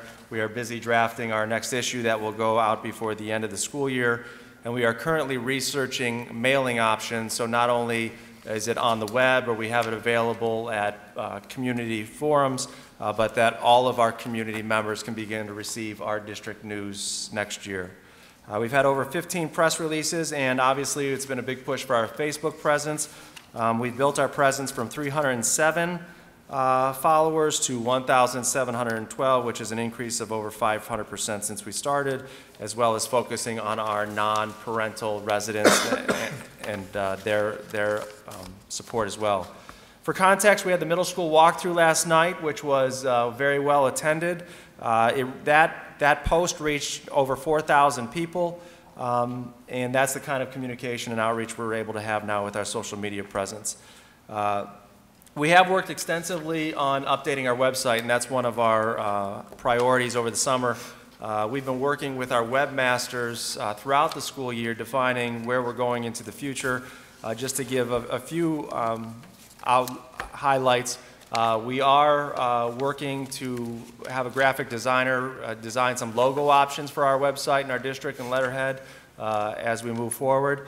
We are finalizing selecting the template for our new website, as well as adding some uniformity, meaning when you look at our district website, and we call them channels at the top, you know, for parents, for students, about our district, and looking at those channels for all of the buildings, and analyzing the information so it's consistent no matter whether you're going to Drake or Center at the high school. So what Galen and her team has done is gone through every single link on our website and created a matrix as to what information is on the website, where is it at on our website, and we've met with the webmasters to take a look at what information is outdated and needs to be removed. So when we transition to the new website, we have current content there. As well as how is it going to be organized again. So if you want to learn about attendance reporting policies in a building, it's in the same location on every building webpage. We are looking at calendar options, so they're more interactive. You know, a lot of calendar options you can upload to your iPhone or upload to your own personal calendar. We're looking at those options. We're rewriting content. We're looking at how to provide more information about who we are. You know, pictures, bios, who do you go for, what information. That's all going to be developed over the summer, as well as templates for teacher sites. And we hope that our new website design, our target date is end of July, early August, that it will be up and running and out for our community and our teachers in our district. And what we're also looking at is obviously We're looking at communications of doing a biweekly report to our parents from the superintendent, and Galen and I are working on the format of that, as well as one of my goals I shared with the board and will share with the community in a few weeks is my desire to go out and meet with community groups and community members and share not only the message of our district, but give an opportunity for feedback so we can make sure we're meeting the needs of our community. And Galen and I are working together on that communication plan. Obviously, we are continuing to develop our YouTube presence. Scott Benson, who's working the camera right now, hopefully you've been able to watch the video that he produced for us a few weeks ago or months ago. John and I had the privilege of taping our next segment a couple days ago, but continuing to build our YouTube channel so parents and kids can watch all the wonderful things that are happening in our district, and then continuing to look at communications throughout the end of the school year and going into August. So. I know I went quickly, but I just wanted to give an overview highlight of where we're at and what we're working on. And by the time we get back ready to roll for the 15-16 school year, we will have for the board a targeted action plan of steps of where we've been and where we're going, and a timeline so you can see kind of what I've highlighted. I'm very happy with where we're at in terms of the communication initiatives. We got a lot of foundational work done. I know sometimes it may seem like there's a little lag in what we're doing, but we're building the foundation right now. And once we get that foundation built, we will be in a very good place for our communications, not only internally, but with our external community as well. Thank you, Cameron. Could you, on occasion, I know we get board updates weekly, we get those updates. If there's anything of significance or anything that comes up, could you include that as one of the sections on your updates so that we all everyone could stay more informed on the progress of that initiative? Be more than happy to do that. Thank you. Continuing, I received information. Congratulations to Cassie Martin, finishing first at the district for the third straight year and qualifying for the regionals next week. Good luck, Cassie. Also, congratulations to Kelly McCafferty, finishing fourth at the district, this is track, and qualifying for regionals next week. I also congratulate Sarrar Elementary School. They were named this week as a cool school on Channel 8. So congratulations to them. Sarrar is one of our best buildings. All of our buildings have a great positive climate, and it showed in the spot that they did on Channel 8 today early. Also, under timely information, we have the Ohio High School Athletic Association membership for next school year. That the membership in the Ohio Association of Athletics be authorized for next school year. Membership requires that the Strongsville City Schools conduct their athletic programs in accordance with the Constitution, bylaws, regulations, interpretations, and decisions of the Ohio High School Athletic Association, as we do. There is no cost to the district. At this time, I'll call Mark Donnelly to the podium. Mark will take care of business services and technology. Mark? Excuse me, Mark. John, I have a question. Please. Yes. On the Ohio School Athletic Association, do we have any update on where lacrosse stands as a varsity sport approval? I know that the varsity lacrosse team had a very good first season. I will report to the board the actual win-loss record of that team, but it was a great start. No, you know what I'm asking.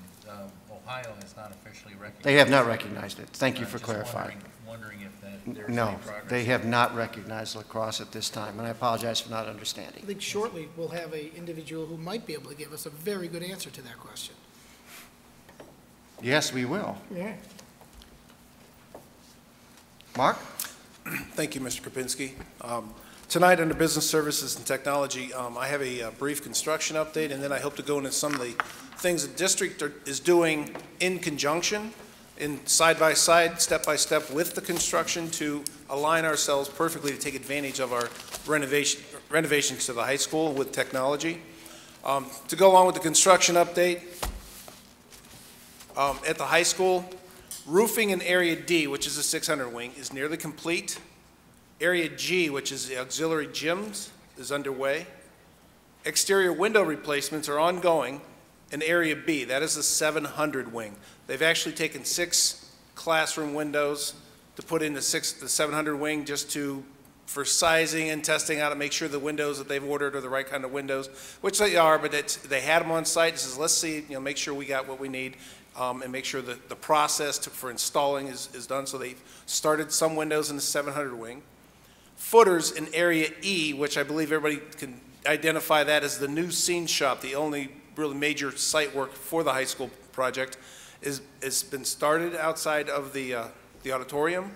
The slab has been poured outside the mechanical room, which is going to be for the new dumpster area they'll enclose, and the dumpsters will be hidden instead of right out in the open like they've been in the past 20 years. And mock-ups of retrofitted whiteboards installed in rooms 632, 634 have been done. The projectors installed in room 634. They went through this exercise to ensure when they install this technology throughout the rest of the classrooms in the high school that they were doing it the right way, the right connections, the technology worked the way it was supposed to. So this was an important exercise they did, and they tested it successful, so they know at least in over 50% of the rooms that the process they're following will work. Some of the pictures at the high school from on top of the gym looking over at the 600 wing. Most of the roofing is done. You can't really make it out real well with the quality of the picture tonight, but that picture shows a little bit of rainwater still on top of the roof, but all that white roof used to be black roofing material 4 months ago. That's all been redone. Ceiling grid and tiles continue to go in the 600 wing, more and more being done each day. Onto the middle school. Excavations started for deep foundations in the auditorium. Foundations in Area C are ongoing, and that's the classroom wing closest to Center Middle School that's just beginning to come up out of the ground. Fluid applied vapor barrier and face brick veneer is installation going on in areas D and E, which is the areas they worked on over the last winter, and most of the construction's done. So the brick veneer continues to go on. The picture I have for tonight's presentation will show half of the gym wall completed. Since that picture's been taken, the entire gym wall has been completed, and they're going around the corner. I mean, the masons just keep on moving. It's amazing how much brick they throw up each day. Area A joists are being set for the second floor framing. Anybody who came through the walkthrough last night got to see firsthand all the work that's been done, and we didn't get over into the Area AB of the building due to the construction going on and potential safety issues. However, there's an awful lot going on there, and it's amazing to see how much block is going up each and every day. We'll see the second floor coming up real soon. They'll put more decking on, and this third floor, a month after that, roughly. Don't hold me to that schedule. Dana knows the schedule better than I. The elevator pit slab is in place. They're getting ready to put the elevator in. Door frames are being set and blocking installed. This is the wall, would be the west wall of the auditorium that's going in the deep pit that they will eventually have to dig out there. Deep foundations they'll be digging out because as you build the auditorium, you obviously dig down as you approach the stage, so you have the slanted floor. The structural steel, this is a view from inside the classroom where classrooms will be. It's kind of hard to visualize, but right where those girders are laying on the ground right there, that it will be the L-shaped collaboration space we talked about where kids can come out, not really in the hallway, but in a space outside the classroom. Garage doors would open up the classrooms into that area, so that there will be 5 classrooms in this area. It's hard to visualize, but it's really cool to walk through that space and just see that, a year from now, that'll be neatly done classroom space. This is actually going to be an art classroom right here. I know you can't see it now, but just so you know, the art classroom, there's 2 of them on the first floor in the 6th grade wing that are taking shape. This picture shows the fluid applied vapor barrier, the black material that's on the wall. That material right now is almost completely covered up as the brick veneer goes on. You see the different types of brick. We have a reddish brick and a tan brick for a different look to the outside wall. That'll be at different areas of the building. Talking to Derek, the project manager about the middle school, he said there's 8 or 10 different types of finishes we'll find in the outside wall. So it's not just your brick building, red brick everywhere. It's different finishes, so you have a multi-dimensional look as you go around the building, so it gives it a really neat effect. That was designed by Rodwell, obviously, but the construction manager is one putting it up. Anyways, I mentioned earlier, I wanted to tell the community and the board some of the things the district is doing to stay step in step with the new technology we're going to be getting with the high school, things that we need to provide. So when we have wireless throughout the high school, they can use the wireless and have devices to use with the high school. So as the high school, next August 12th, when we open up school, we will have 66 classrooms that are completed in the 600, 700, and 800 wing. Those 66 classrooms will have wireless. They will have interactive projectors. They will have sound amplification systems. The district technology plan includes 14 additional carts of Chromebooks to go along with the 7 that are already in the building. Well over 600 Chromebooks for the high school students to use throughout the high school. We will have 66 new staff computers with 8 gigabytes of memory to run the smart software to accompany the new interactive projectors, so they won't bog down, be slow, and the staff get frustrated with the technology. And I don't want them throwing their hands up going, this stuff doesn't work, we just paid millions of dollars, what's wrong with it? The reason why some projectors don't work is because the 14 version of Smart uses more memory, so the computers we're going to get for them will be ready to handle that software. Then we'll take these 66 computers that are being displaced, that were staff computers, we'll retrofit them with additional memory, and we'll upgrade some other computer labs throughout the district. So the students using computers and computer labs now have better computers rather than some of the 8, 10-year-old computers they have that cannot be upgraded. This also helps us get rid of some of the XP machines that we have to get out of the district and allows us to put machines with Windows 7 or better in there. Some additional things we're doing technology-wise throughout the district, and several of these projects are from our technology audit, but our Active Directory cleanup of all old users, old accounts, computers, logins, et cetera, to improve security and pushing out new software, that is ongoing. They've done a lot of work already, but they have to wait till summertime to do some additional stuff so the staff is out of the building and we're not going to mess them up as they're logged in, and if we hit a login, we don't kick them off. We have opened up YouTube and social media to take advantage of educational content for the staff and students. Our new Lightspeed filter has been a big help in this process, because when you open up the social media, sometimes you get a lot of malware, firmware, and viruses that come along with it. Lightspeed has done a tremendous job in limiting malware from going out and attaching to different logins and going out and grabbing additional viruses, bringing into our system. And don't ask me to explain the exact technical issues here, but I know that our tech aides were saying in the past, when they had to go in and fix computers and clean them up, they'd have 75, 300 or more attempts from the malware to go out and grab malicious viruses, et cetera, for your computer. Now when they go in and they see a problem, they see 6 or 7 attempts to go out. So it really stops malware and firmware from affecting our computers and really causing major problems. So it's quicker and easier to fix computers when we get hit, because they're not so, the Lightspeed has prevented a lot of problems for us, let's put it that way. The district technology plan, Windows 2003 server migration to virtual machine VMware, 2012 operating system. Our 2003 servers were obviously, they're out of date, and we had multiple issues with them. It was time to either get rid of them or replace them. And the plan that Paul came up with is to move them to virtual machines allows us to reduce the number of servers. Therefore, we have less maintenance, less annual costs, and when it comes time to replace equipment, we have fewer pieces of equipment to replace, so it's a better overall plan for the long-term health of the district. The core components of the phone system are being replaced to ensure reliable communications. That agenda item was approved last board meeting. The transportation routing software research is ongoing. We cannot replace the software during the summer. There's a major reroute going on for all the kids that get promoted up to the next grade level. So this is a bad time of year to redo that software. They've been researching this through the spring, actually through the winter and spring. We hope to bring a completed plan to the board sometime in the fall to implement in conjunction with our current software, so we can transition over to new routing software during the school year. Gmail conversion is moving forward. Training classes are scheduled for this summer. Vicki Turner is all over that. And finally, maintenance software. School Dude has been selected and being implemented this summer. This system will help track costs by system, such as air handler that has to be visited multiple times. We know it's been visited multiple times and the amount of time and money and effort spent on that system. And work orders can be received and updated via your smartphone.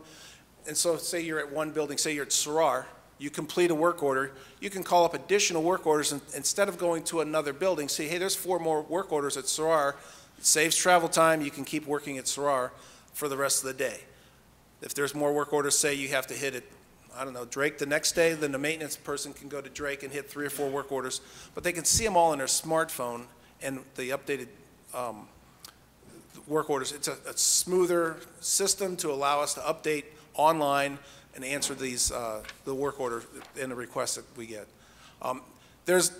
Anyway, the technology plan for the district, to ensure that we are going to take full advantage of the core switches, the bandwidth, and all the other upgrades we're getting with our buildings, we are trying to coordinate these purchases and this plan so our district is in line with the construction, and we don't.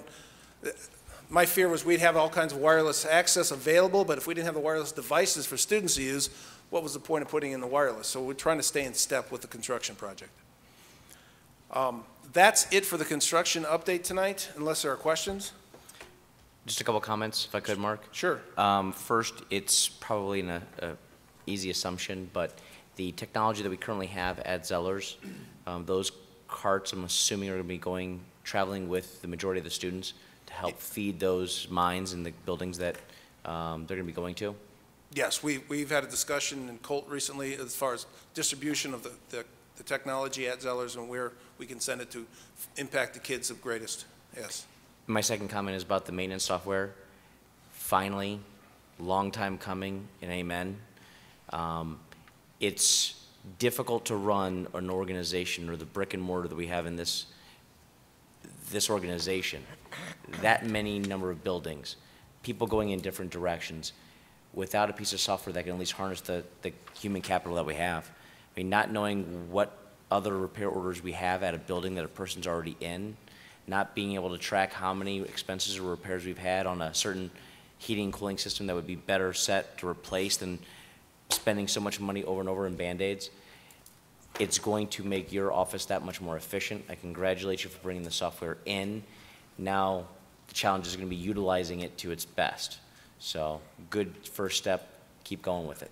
I actually was visiting with Kelly Quinn today, and they've implemented this. They're starting it at Kinsner Elementary to work the bugs out. There's a few tweaks they had to do to it, and Kelly, he got on his computer and he says, okay, finally it's working. Something, I didn't get into the details. We're in the middle of another project, so, but he did say, okay, School Dude is starting to take shape. If possible, I'd really like a 6-month, update on some of the things that we've been able to improve or increase our efficiency with that piece of software. I think the community would appreciate that, but also I think there's going to be a huge, again, increase in efficiency in your department for those things by just using this tool. So if you could maybe in 6 months come back to us with a little update. Sure. Thanks, sure, Mark. Not a problem. Just a little tidbit. Our email system is Lotus Notes. Our work order system is also tied to Lotus Notes. So as we move away from Lotus Notes, this really forced our hand. As we move away from that email system, we had to move to a new maintenance software. So these things, quite frankly, we looked into these things for years. It's nice to be able to finally, make strides in that area. Item 2, under business services and technology, we have a school that we, and a few students going to St. Ambrose in Brunswick, we like to declare as impractical due to the time, distance, and number of other buses that are otherwise engaged. Item 3, under business services and technology, we have student accident insurance that we don't, this is not through the school, we don't pay for it, we simply have a company give us their flyers and we offer it to our students so they can purchase it independently. Usually athletes may purchase this product, but we do offer student accident insurance to all the students throughout the schools in case parents feel so inclined to purchase it. And item 4, we have gifts read over. I will go over the list right now. Strongsville VFW Post 3345 donated a 5x8 flag to Albion Middle School. The following donations were made to Drake's Family and Schools Together FAST graduation ceremony on April 29th, 2015. Pat Cantans donated 3 $25 gift cards valued at $75.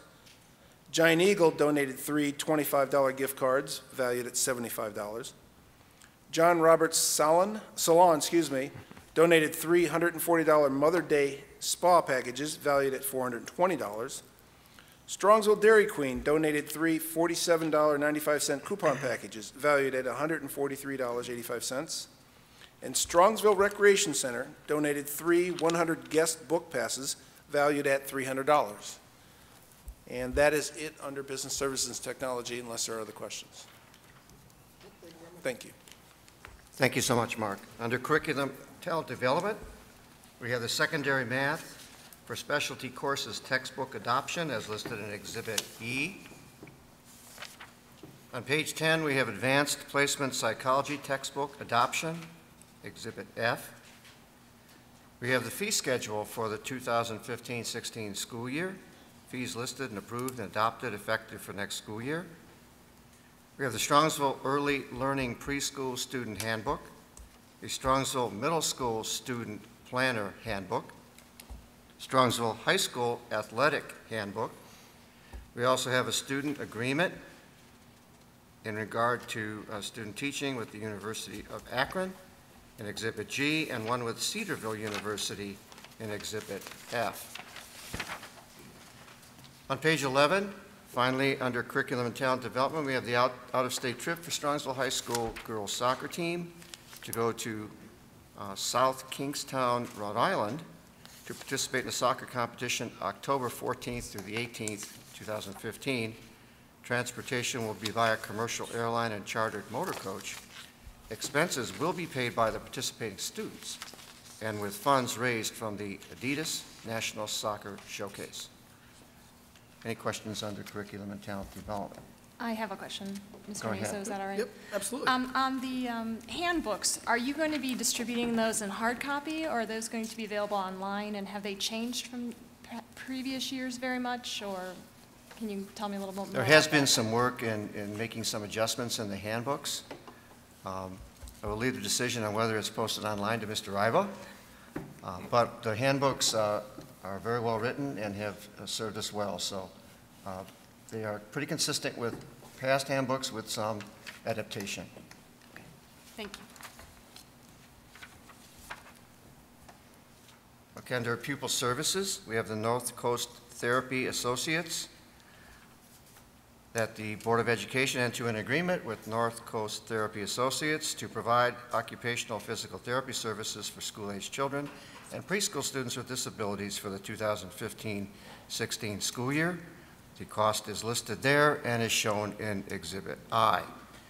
We have PSI Associates, again, that the board enters into agreement with PSI for nursing and health services for next school year as listed in Exhibit J.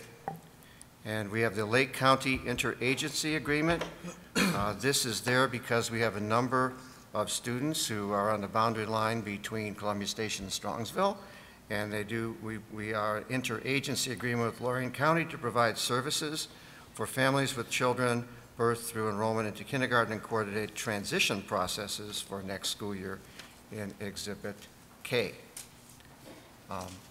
If there are no questions, I will move on to ask Mr. Riva to present Human Resources. Cameron? Thank you, John. Before I start with the report, I just wanted to give a few thank yous. First of all, thank you to our high school orchestra and our court students that came to volunteer their time and talents to play for a string quartet for our retirement reception this evening. So thank you to Andy Heyer and our high school students for making this evening that much better. I'd also like to thank Cassidy Bloom. If you had a chance, Cassidy was our artist that did the 3 paintings in the back for us today. So we'd like to thank her. And I'd also like to take a moment to thank Lloyd Greenland, my secretary. She puts this whole event together. She plans it all the way from the invitations to the food, to the music, to the paintings, to to the gifts for our retirees, and I couldn't do it without her. So I greatly appreciate her work, as well as Chris Olbreeze and Cheryl McCarthy, who were great assistants as well. Moving on to the Human Resources report for this evening. First of all, under number 1, we have resignation of leadership. Dr. Denise Aboud, of Director of Pupil Services, and as I shared with the board earlier, Dr. Aboud has made the decision to move into one of our retiree, Jeff Martin's, positions as a supervisor, and she will be focused on the preschool and student services next year, and she'll be later in the agenda accepting that position. We also have a resignation of a ELL tutor, and as well as a supplemental position for football. Under number 2, we have retirement of certificated staff for Gail Cobb at the high school, an athletic trainer, as well as retirement of Kate Monchak, who we recognized earlier. We also, unfortunately, have the suspension of a contract, administrative contract. Dr. Clifford has been a phenomenal leader in our district for many years. However, due to the closing of Zellers Elementary, we are reducing his administrative contract at this board meeting, and Dr. Clifford will continue to work in our district as a teacher at the high school next year. And I just want to take a moment to thank him for his service to our district and our students at Zellers, as he will continue to do through the remainder of the school year. Under number 4, we have non-renewal of contracts for certificated subs. This is a routine item. Whenever a substitute reaches 120 days in a school year, we non-renew their contract. However, many of these subs will be back working with us next school year. We have appointment of leadership. This is where Dr. Aboud accepts her recommended for the supervisor and principal of the early learning preschool, as well as appointments of certificated substitutes and non-certificated substitutes on page 14, as well as appointment of tutors, or a tutor. It is also at this time we recommend staff for our summer school program. We started an elementary orchestra camp last year. It was very popular. We're going to continue with it, and Tanya Rogers is there for your consideration. Again, we have an elementary summer school. This is free of charge to our elementary K-3 parents. We invite students to attend based on their reading performance this year, and they have been invited, and we look forward to providing that summer intervention help as well. On the next page, we have summer school for secondary. That program is both for remediation as well as health and PE for our incoming high school students. And ESY, Extended School Year, is a summer school program for our students with special needs, a continuation of their services, and you could see the staff is there. And I also like to make note that that summer school program is funded through our federal IDEIA grant, as well as the appointments for Extended School Year for non-certificated staff. As we begin to finalize staffing for the 15-16 school year, actually we're pretty close to wrapping it up. Mr. Smithberger's been hard at work over the last few months at the high school, as he's had most of the hiring, but we just have a few positions left. And as Mr. Naso said earlier, it's an extreme challenge to fill the talent void that leaves every year, but I'm very proud of the work that our administrative team has done, and we'll have those new recommendations starting next month and a few today. So with that, we have appointments of certificated contracts for a 6th class, as well as certificated supplemental contracts for additional time for our guidance counselors, psychologists, and transition coordinator. As well as that goes on for certificated contracts for extended time. Those are extra days outside of the typical teacher contract that are approved, as these positions require work before and after the school year gets started. On page 18, we have appointments of certificated supplemental contracts for fall sports, as well as non-certificated supplemental contracts for, those are mostly fall and some winter sports. We do have a change in status. These are voluntary moves. We have teachers that are either decreasing from a full-time contract to a half-time contract, and a half-time contract to a full-time. I will make a plug, Ms. Canning, that Ms. Canning is diligently waiting to be full-time at Kinsner. So any parents that are waiting to schedule their half-day kindergartner at Kinsner, come on in, because we're ready to have Ms. Canning there full-time and provide the excellent services she's done throughout her career with our district. Hear, hear. Changes in status for non-certificated temporary due to some temporary leaves. Unfortunately, with the Zellers closure, in terms of our certificated staff, other than Dr. Clifford, we were able to not have to riff anybody and find positions based on the retirements and moves for all of our teachers. We were not so fortunate with our non-certificated staff. There were not enough retirements in certain positions based on the rules that we follow with that contract. So as you can see, we have 4 staff members, 3 in the food services program and 1 monitor, that their contracts will either be partially reduced or permanently reduced, and they'll be on the RIF list for the next 2 years, and that is due to the closure of Zellers. So we've met with all of those staff, and hopefully we'll have positions for them shortly. Moving on to the next page, we have contract recommendations for continuing contracts for our certificated staff, as well as contract for our limited staff. Our limited staff, you get, based on your years of service with the district and your performance, you get either a 1-year limited contract, which you see at the bottom of page 20, a 2-year limited, and a 3-year limited contract, and those are there for your consideration. We also have contract recommendations for leadership, and those are broken down into a 1-year contract, 2-year contracts, as well as 3-year contracts. We do have a salary upgrade for Vicki Turner. That's part of her education credits that came in. We have a stipend for under 9 for Healthy Cuisine for Kids Culinary Club. We are sending some of our food services staff members to some trainings over the summer, as well as a stipend for Rotary Interact Club, which is overseen by Mr. Young at the high school. Moving on, we have stipends for the High School Writing Center project, and as you can see, that's paid out of the Cuyahoga County ESC Center, and that's for grant money that we've received in a project that's been going out at the high school for the past 2 years, and it's been a great benefit for our students. We have a stipend for the members of the local professional development committee. That's a committee which oversees and approves the professional development and licensure renewal of our teachers. That's a state requirement that we have that committee, and the compensation is as stated in the agenda. We also have, it's a goal of our district, Wilson Foundations program. That is what we would call a Tier 3 intervention for our students, our most struggling readers. And our goal is to have trained Wilson teachers at all the buildings and in foundations trained, and that's a stipend to pay for the training over the summer for Ms. Flamick. We have under 10 some family medical or a family medical leave for certificated as well as non-certificated. We have an injury leave. That employee is back to work and doing well.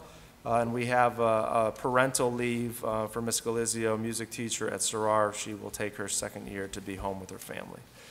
And under 11, we have a volunteer coach for boys basketball, as well as chaperone volunteers that continue on to page 25. And with that, I'm going to pause and go over to the podium as we do have an addendum, appointment of leadership, and I'm going to ask Andy Jawan to meet me over at the podium.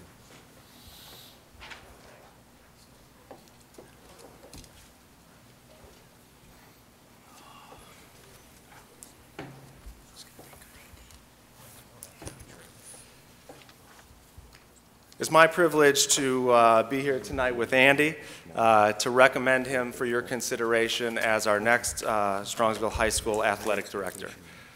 Andy completed his undergraduate work at Bowling Green State University and master's degree in sports management at the University of Akron. Throughout his career in athletics, he spent 2002 to 2008 as an assistant athletic director at University School, and he has spent the last 7 years as the athletic director at St. Vincent St. Mary High School. During his time at St. V's, he's added 5 new varsity sports: gymnastics, competitive cheerleading, boys lacrosse and girls lacrosse, and boys volleyball. And during our interview process, he told me bowling is on his list, so that he wants to bring to Strongsville. He has served 2 terms on the Northeast District Board of the Ohio High School Athletic Association, is a member of the Northeast Ohio Interscholastic Athletic Administrators Association, You guys love your acronyms more than we do, and will be the president of that organization this fall. I have to say, Andy comes highly recommended. Not only was he highly impressive throughout the interview process with Mark and the high school staff, and I would share that not only was it internal staff that was on that interview committee, but Donna Caputo as our booster president, Dan Martin as a strong community supporter in our community athletic program, and it was all unanimous that Andy was their choice. Andy and I also have a lot of colleagues and friends in common that don't easily praise, and they share numerous amounts of praise for Andy and the work that he's done at St. V. He's been named the NEOIAAA Athletic Director of the Year, the John Payton Athletic Director of the Year, the Tim Flannery Horizon Award winner, and he is a certified athletic administrator. We are thrilled to recommend Andy to you, and at this time I'd like to ask Andy to come to the podium, share a few words, and also say welcome to his wife Stephanie, who's coming to the Strongsville family as well. And his wife Stephanie is due any day now, as we talked earlier, so to be sitting there for more than almost 3 hours, congratulations to you. So Andy.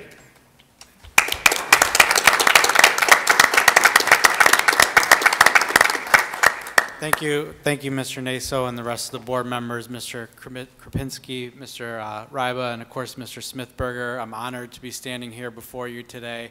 I just am very grateful for this opportunity and for your consideration.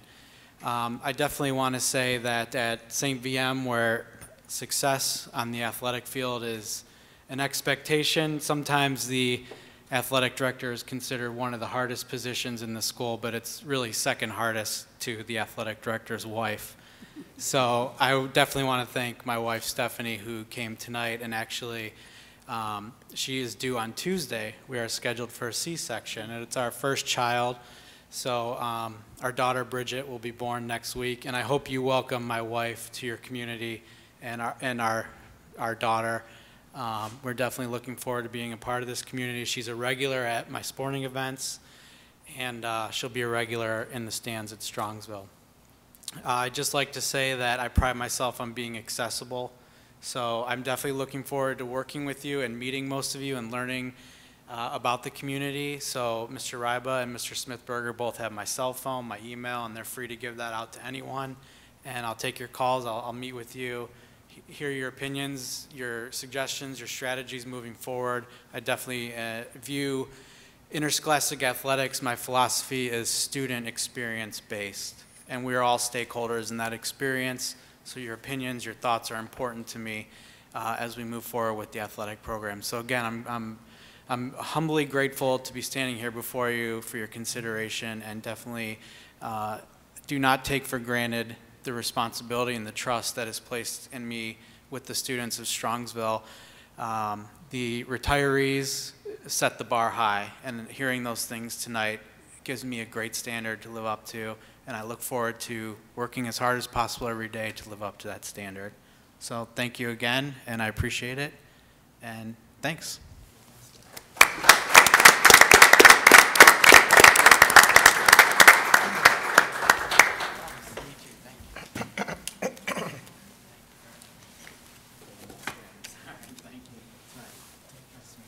Sir. Lacrosse, by the way, 2017, so it is coming. Okay. It's enlisted as an emergency. We're so excited. Good luck. Thank you very much. Congratulations on your best. I like the tie. Thanks. Nice green tie. And Mr. Naso, that concludes my report. Thank you. We do have one other, I think that's where we're at. Nope, we'll adopt the consent calendar first, I see. So let's go to item, I think we're on, we're at item 11. Yeah, let's change the order. Let's get, let's take care of George. Let's go to item 16, which is an addendum to the contract. And, step over here.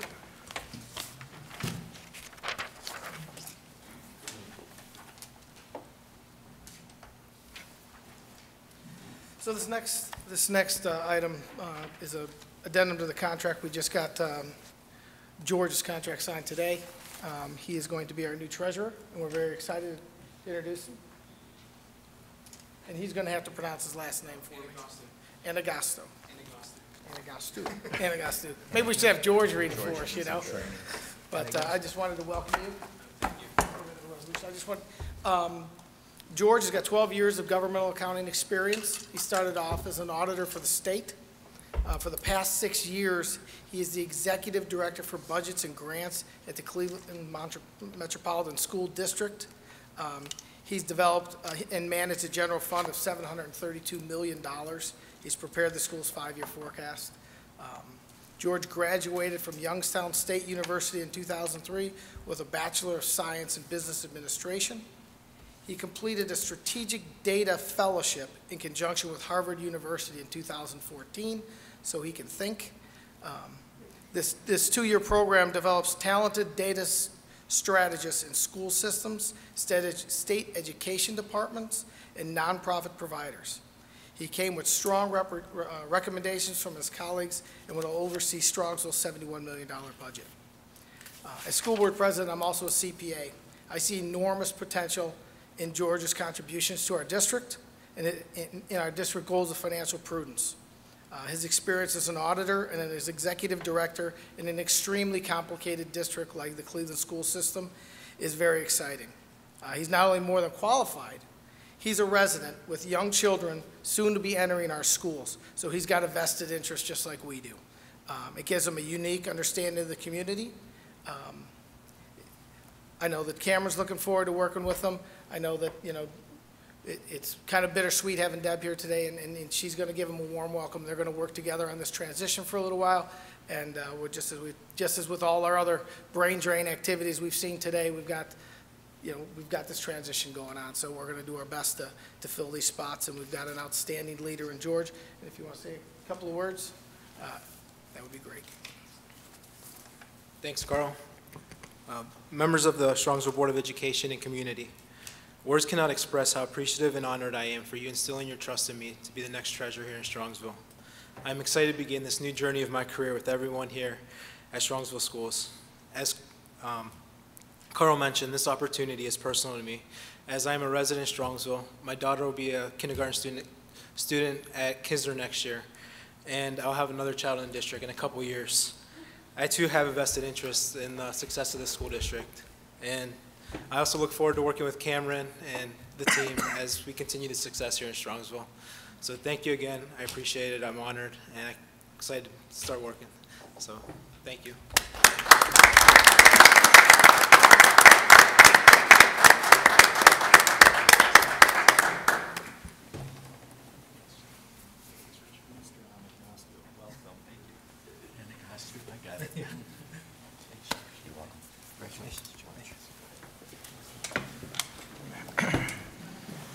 So with that, we have to have a resolution for that. So be it resolved that the Strongsville City School Board of Education employ George Aganastu as treasurer of Strongsville City Schools with a 3-year contract ending July 31st, 2018. Be it further resolved, Strongsville School Board authorizes the board president to execute such a contract on behalf of the board for the employment of George. The law firm of Pell & Wagner will review and align these contract terms. We have those contracts. They've been completed. They've been signed. And we're all good to go with that. Can I have a motion? So moved. George? Second. Second by Duke. Any further discussion?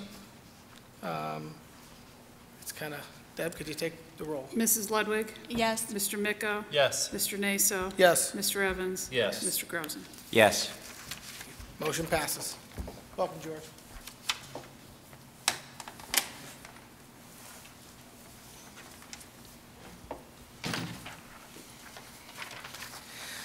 All right. That gets us back to 11. Oh, yeah, why don't we do that? Let's, good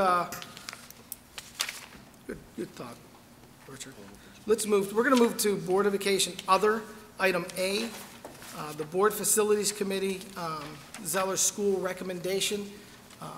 Mr. Ken Evans is going to present the Facilities Development Committee. Remember, the Facilities Development Committee is a committee that was established last year that is solely taxpayer-based. There are no employees or anything on this. It's all Strongsville taxpayers. Thank you, Ken. Thank you, Mr. Naso. On behalf of the 8 citizen members that are on the Board Facilities Development Committee, I'm presenting a report tonight. The Board Facilities Development Committee has 3 basic goals: sustainable excellence in education for students, financial responsibility to the community, and developing a facilities plan for the next 30 years. Thanks to the voters who supported the bond issue a couple of years ago, we are in a position to be able to plan the next 30 years.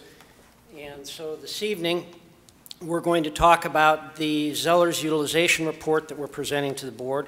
Following the recommendation to close the 2 elementary schools, Zellers and Drake's, in 2015 and 2016, the committee was charged with developing a plan for the Zellers closure. And basically what we looked at is 3 options. And the first option was demolishing the building, planting grass for some type of a later disposition, vacating the building and securing the premises for a future disposition, or repurposing the building for the purpose of use by the district administration. So those were the 3 options. We looked at a universe of options, distilled it to those 3. Option number 1, in the building demolition, we basically looked at an estimated cost of about $105,000. The possible sale of the land or something for the future district if it didn't have a use, and the dilemma of what to do at the playground if the building were to be demolished. The second option was to mothball the building. In other words, put it in a state of abandoned use, but securing the building. There would be a high maintenance cost for that. We didn't feel that that was optimal for the community, and we felt that the possible use of an elementary school would still be able to be used if it were to be put into a state of storage.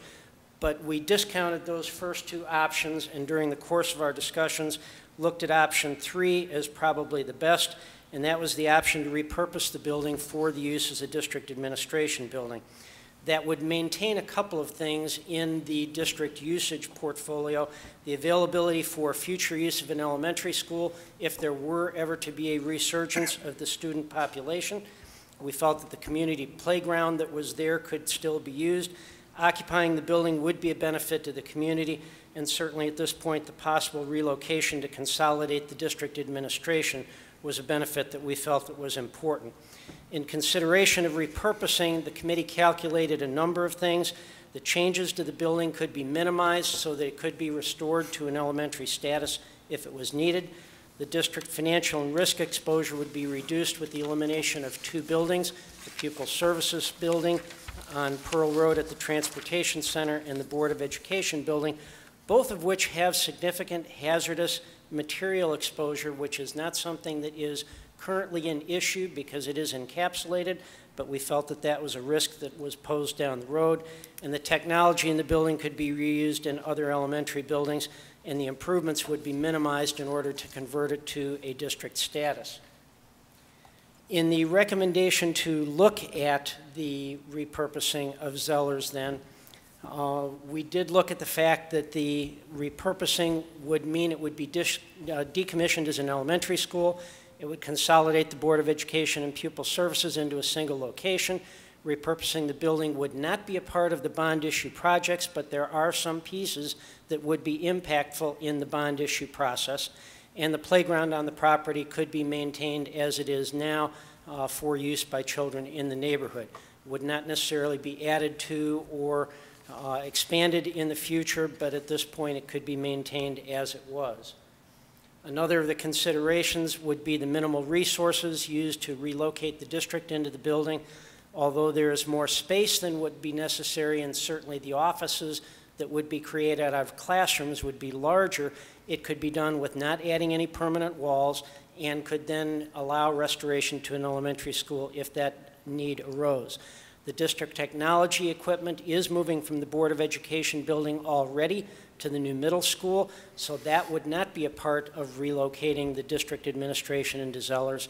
And Zellers is a building that we felt was in good condition and would require only normal upkeep, not additional upgrades in order to function as an administration building. So as we look at decommissioning the elementary school, the property would continue to be zoned as a public facility.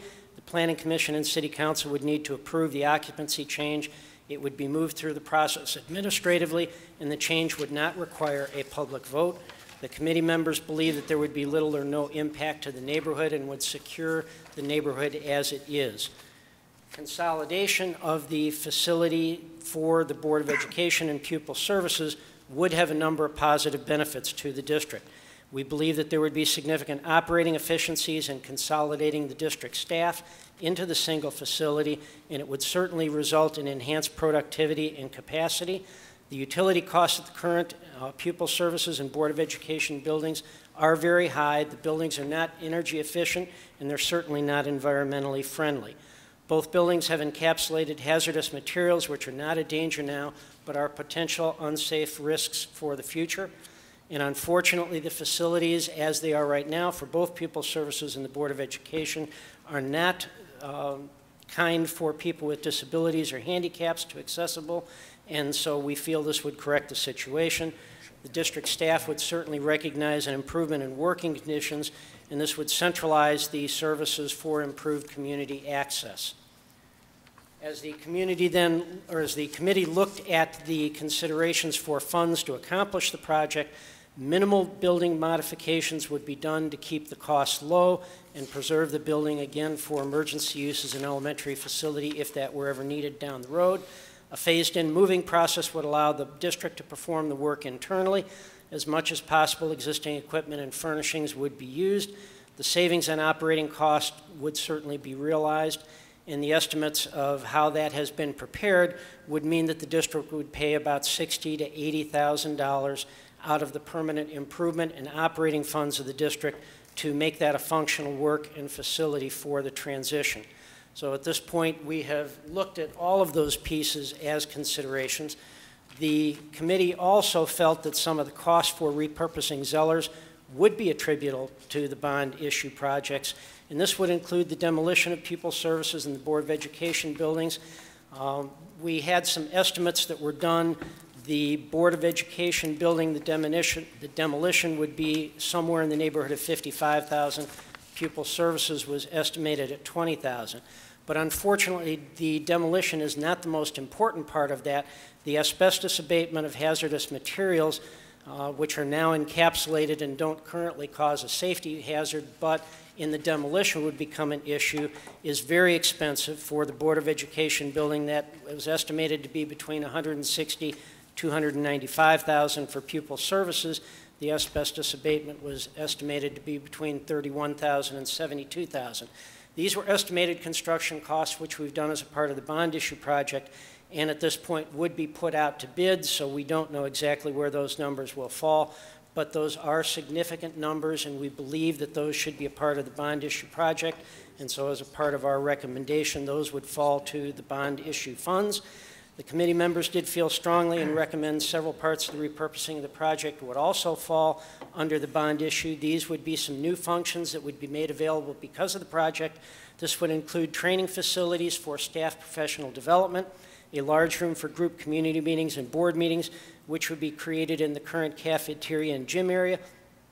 But the kitchen and the gym area would be preserved again so that if we had to go back to elementary use, that would be possible. In addition, a number of factors were considered as they relate to the community. The Citizens Committee, in looking at it, felt that the playground being maintained was something that was important. Directional signs would need to be added throughout the area there to guide visitors to the board offices from the center of town and Pearl Road. There is a need for parking lot lighting improvement at the building because there would be nighttime use, and the city, with the city guidelines for lighting, that would not impact neighbors. Persons with disabilities and handicaps will finally be able to enter the district administration facilities. Restroom accommodations in the buildings for both visitors and district staff would finally be appropriate, and the equipment that is currently stored in many locations throughout the district, not in optimal situations to preserve the equipment, would finally be moved into a facility where it would protect the equipment. In looking at the evaluation process, the committee did feel a number of concerns were addressed. Throughout the analysis, the city administration was involved in the discussions and the review process. Due to the historical significance of the Board of Education building to the community, the Historical Society was consulted about the situation. presented with information regarding the viability of restoring or using the building, moving the building, and using the building for other purposes. And the executive committee and board of the Historical Society were in agreement with us that it made sense to remove the building and not try and move it or reutilize it for historical purposes. As a potential relief valve, the building would be able to serve as an elementary student population, or as an elementary building if the population were ever to increase, and the conversion of the gym and cafeteria to large group or board meeting space would provide a benefit to the community and the district, but could fall back to elementary use if we needed to. So in summary, in our report, the recommendation of the committee is that we then move to repurpose Zellers for the purpose of bringing the school district administration into one location. It would allow for restoration of the building if it was needed for an emergency, if the elementary population ever increased. The consolidation would have many benefits and synergies to the administration and thereby improving the school district. Although it's not a current use, it would certainly, or it's not a current issue, this would alleviate some of the risks and liabilities due to hazardous materials in 2 of the buildings that we currently have. And we felt that a side benefit would be the positive impact to the middle school project, which would now have an open view of the middle school and not have the district board building out in front of it. We think that the in-service training facilities would also help with professional development for instructional staff. So at this point, the Board Facilities Development Committee is making the recommendation to the board for repurposing Zellers. We've presented the considerations that we went through. We think that we've identified the issues that are of concern to the community and to the board. We think that it is the right decision, the right timing, and we've presented that to you in the format that it's been done. I will be happy to entertain any questions on behalf of the board member, or the committee members. First, I just want to thank you for all your hard work, and as usual, an outstanding presentation, and the process is tight that you went through and reviewed all the options. Your logic and everything is excellent, as always. Thank you very much for all your hard work in the committee. I sat in all the meetings, and it was a lot of lively discussion. We've got some great members on that committee. A lot of people, some people just attended who aren't members of the committee because they're all public meetings. That's the purpose of that, being a public committee. So it was really well done, and thank you for all your hard work on it. I don't have any questions, but I'm sure that the rest of the board will have some questions or comments. Yeah, Jane? Mr. Naso. What time frame do we have to make a decision on this to be able to jump on to the demolition of Center and the board? That seems to be the one thing that there's a timeline to it. There is a timeline within the projects. Making the decision as soon as possible will help all of the pieces fall together. There are timing issues as well with the city administration because the city recesses both planning commission and city council. So we want to move, or we felt that this should be moved forward as expeditiously as possible in order to meet all the time constraints, and that will certainly help with the center project, or the middle school project rather, because at this point the demolition should be done at the same time for those 2 buildings, and getting the administration into Zellers quickly will help facilitate bringing all of the administrative people together. So there's a lot of different synergies that will take place, and we feel that doing that as quickly as possible is going to be to the advantage of the district. So is that like August or June? I mean, Into the plan or the discussion that we had last night at the Facilities Development Committee would be their very next board meeting. I think one of the things that we need to have a discussion on is we have an opportunity for some economies of scale with the removal of Center Middle School. We are going to have crews abating that building. right. I just didn't know when that was going out for bid. Yeah, or and if the sooner we can get to that, but also the board has to also discuss in what proper manner do we want this managed. And we need to bring Mark Donnelly into the discussion and Cameron. Do we hand this over to Hammond? Do we bring RFC in as we had before as our owner's agent? So there's a few discussions. As Ken had showed you, there was ranges as far as the abatement and the demolition. And we've proven ourselves with this district that with proper planning and a proper management and a proper team, when those bids gone out for the middle school and the high school, we were able to save money because we had an accurate plan. Jay, my hope is that we have a lively discussion and we have something on the agenda in 2 weeks. Okay. Thank you. Great job. I'd like to make just a couple comments and just a couple of things. As the liaison for this Facilities Development Committee meeting, I'd like to echo Carl's words. These are taxpayers who give up their own time for the district. And there were times we were in these meetings, and a lot of these taxpayers put a lot of time to put presentations together, do a lot of research. But a couple of things I want to just, that are in my, and obviously I have a bias of what we should do and what we shouldn't do, but I'd like to make just a couple of points. I'm a father who sits on this Board of Education, and the reason why I'm here is because of the Allen School Building. And so the idea of Zellers, what we're going to do with it is close to home, because my son was supposed to go to Allen, is currently in Zellers, and now will be moved because we're closing that building. So we need to take our time to make the right decisions with this building, but also what we're going to do with the dirt. Because the Allen dirt, that grass, that field is just still sitting there. And it's not really a huge plus, in my opinion, for our neighborhood. The cost of the abatement of these buildings is only going up. It's not just the labor cost, but what you actually do with that material after you remove it. So every year, this cost of removing the material before we can do demolition is going up. And the thing that I'm kind of proud of, the thing that I think that Strongsville can hang its hat, that in my opinion, no other community is doing. Understand that we're receiving 7% back from the state of Ohio. A measly 7% back in maybe 20 years. We as taxpayers, as a community, at the end of this bond process, we have built, in my opinion, the most state-of-the-art, technologically advanced, and educational friendly. The building was built for education middle school, renovated a high school, and removed from our liability and our footprint 7 old buildings. The current administration building is, John, 120? It's at least 112 years old. And I think that's something that we should think about. We're not only changing the people in the buildings, but we're changing the footprint.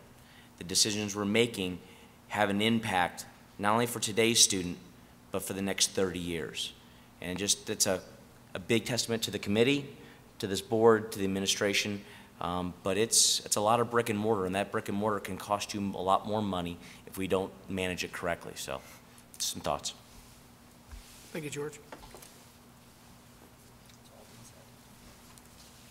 All right, excellent. I would propose that we,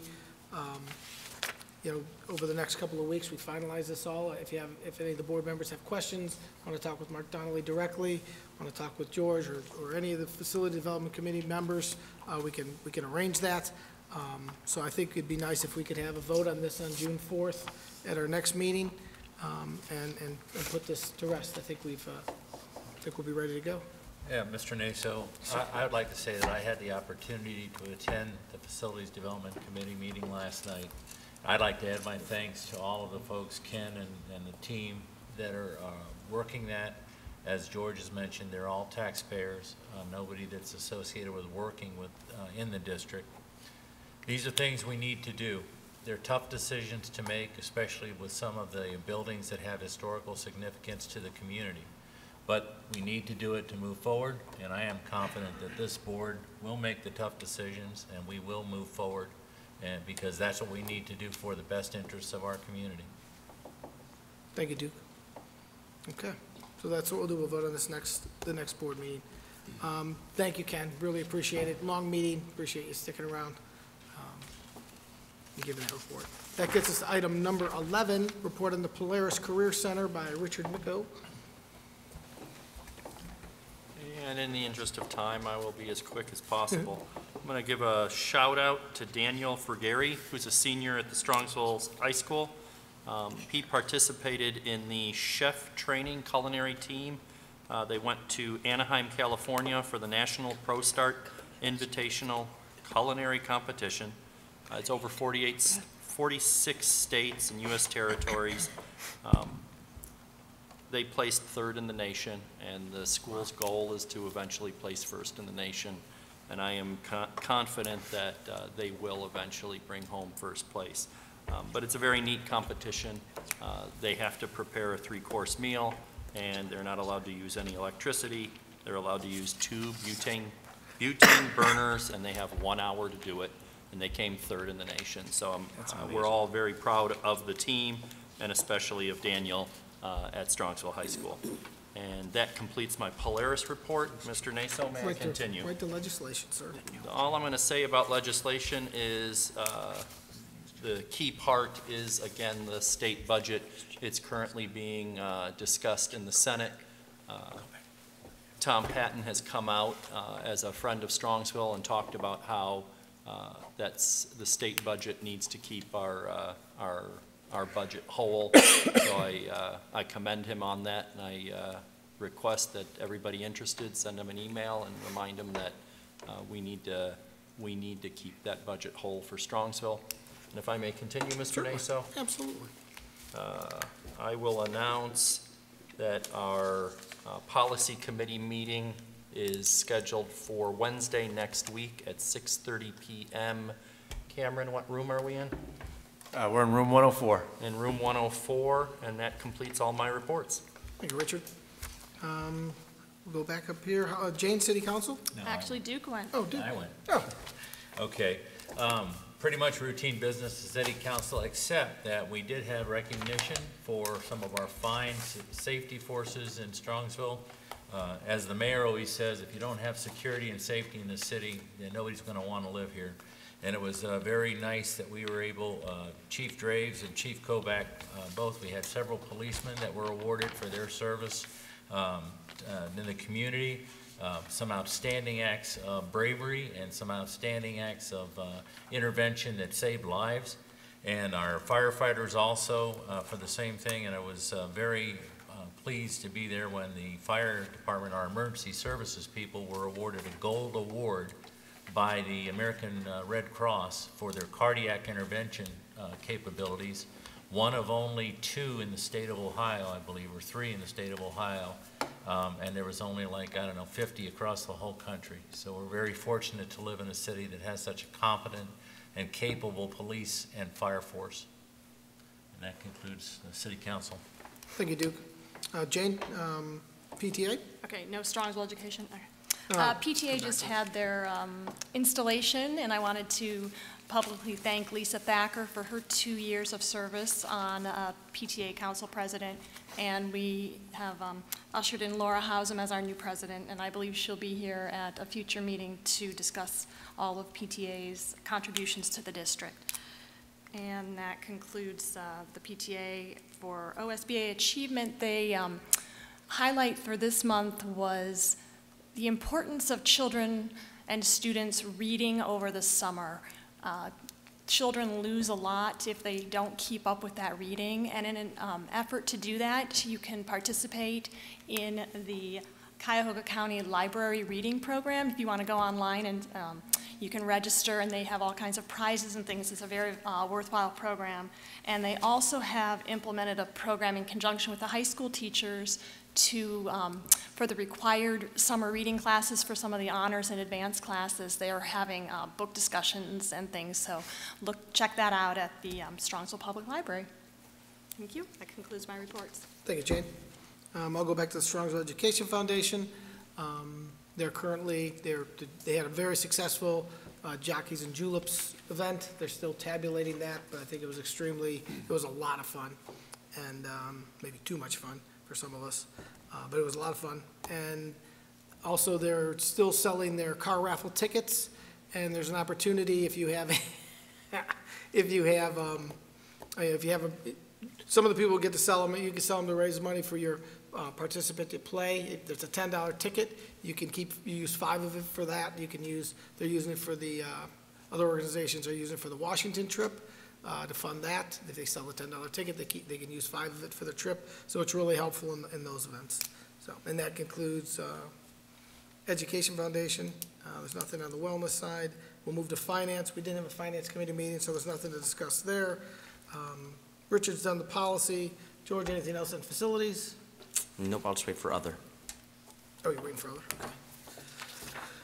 All right, so that's that. That gets us to item 15, the consent calendar. We adopt everything with an asterisk. Do I have a motion? So moved. Motion by Duke, second by?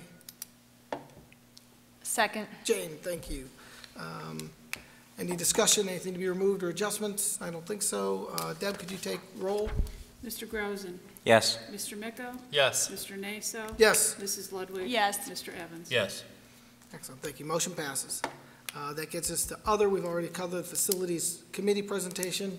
George, you got something else for us? Yeah, I wanted to mention that tomorrow morning, Mr. Cameron Riva, Mark Donnelly will be at Rotary, so anybody who wants to come to Rotary as my guest, please come.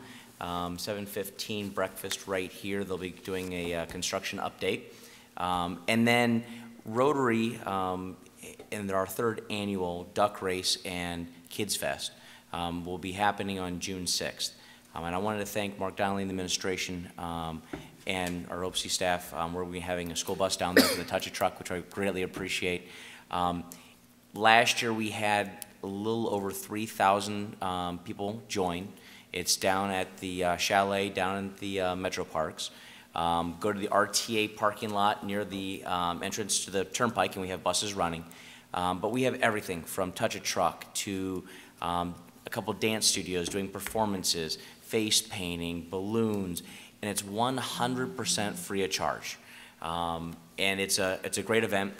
What we do for the duck race, and we've got, I believe, Jane, we got you for a few flocks, I right? have like 3 flocks so far. And what we do is we have numbered rubber duckies. And you can buy these rubber duckies, and we release them about a quarter-mile upstream from the bridge to the entrance of the chalet. And if you buy your flock of ducks, and you can go to Strongsville Rotary, or you can contact the PTA, I believe, and some other boosters. But as the duckies are released and float down the river, the first 5 get a nominal prize. But the great part about it is it's a charitable function. Rotary splitting the proceeds of those rubber duckies to any of our charitable groups. And it's a great event. It's a lot of fun, and the kids just run around, and we literally take over the entire chalet campus. So there are kids running around from everything. And one thing I'm very proud of is we actually cook food for the participants, and we keep the cost so low that a pop bag of chips and a hot dog will cost you like $3. But everything else is free for the community. We do this as a community give back. So please join us June 6th down at the chalet. It starts about 11 o'clock, run till about 4. And if you have any questions regarding buying your own rubber duckies, you can always email me off the website or go to the Strongsville Rotary website. So thank you. It's really easy. Yes. We got Jane a couple times already. PayPal all the way. Jane might even sell you some of her That's ducks. right. Come on. Duke? So it's everything it's quacked up to be. Yes, it is. And the proceeds, by the way, It's 10 o'clock, what do you want? One last thing, the proceeds for the entire event goes to, oh boy, I just don't tip my head. Wintergreen Cabin. The Wintergreen Cabin, which is in Strongsville. And for the past 7 or 8 years, it's been disarray. No Girl Scouts, Boy Scout troops could go and use the land and facilities. So the Rotary group took upon itself 3 years ago to visit the camp. My wife actually used the facility when she was a Girl Scout, and my niece couldn't, so that was kind of the impetus, and we've started. And now the Metro Parks has got a grand plan because of our poking and prodding. We've raised a little over $15,000 in the past couple of years, I believe, and it's coming back. So we actually have a facility, Girl Scout facility, inside our own community, and we're bringing it back, which is kind of a really neat thing. George, my wife also was a scout leader and took my daughter Joelle to Wintergreen, and my son would always come back. He was younger at the time, obviously. He came back looking like Linus every day. But they had a great time, and it's great to see that facility come back to life. A little-known fact on that 6 degrees of separation, that cabin was originally John's log cabin. Yeah, it's 10 o'clock at night all Yeah, night. exactly. Jane, you had something? Oh, no, I didn't. Oh, what did I you do? didn't Oh, he finish took your here spot. yet. Yeah, we did. Sorry. That's all right. I just wanted to commend the folks at Drake, the Principal Stacho, and the teachers, the PTA, and the students. They had a wonderful European Art Festival and Cultural Festival last week, I think it was, including a polka band, which really right. added some reverie to the place there. I could have danced. Commend them for that. And also, I just wanted to pass on to everybody, of course, this is Memorial Day coming up on Monday, and I just want to let you know that the local VFW 3345 will have volunteers out at a whole bunch of places, Walmart, the Market District, a few other places around, not just Strongsville, but in the local area, with the poppies that commend the grave sites at Flanders Field. That's where the poppies come from World War I, which there was a great battle there in Belgium. And so if you get a chance and you see the folks that are out there, please realize they are all volunteers. I can tell you that, you know, it seems like our VFW folks in particular, it's a graying population. And so for these guys, a lot of them to get out there, it's quite an effort. I know even one of our former mayors, Dale Finley, will be out there with his can asking for donations, and you can take a poppy just to commemorate all the troops in memory of all those who gave their life for our freedom. So appreciate your participation in that if you get a chance over the weekend, this weekend, I believe next weekend as well. So that's it, Mr. President. Thank you, Duke. Jane? Oh, yeah, I just wanted to remind everyone that tomorrow evening is the senior prom. And after prom, it's going to be right here at the rec center till 3 in the morning. So just keep that in mind that there are going to be students out enjoying themselves. We may be adjourned by then. I know. We might be participating. We have extra volunteers for after prom right here. They do have food at after prom, so that's good. That's a one. That's a one. He's got That's it. Thank you, Jane. Richard? And I was just going to piggyback on Duke's comment and just remind everyone that Monday, May 25th at 11 a.m., the VFW Post does sponsor the Memorial Day Parade.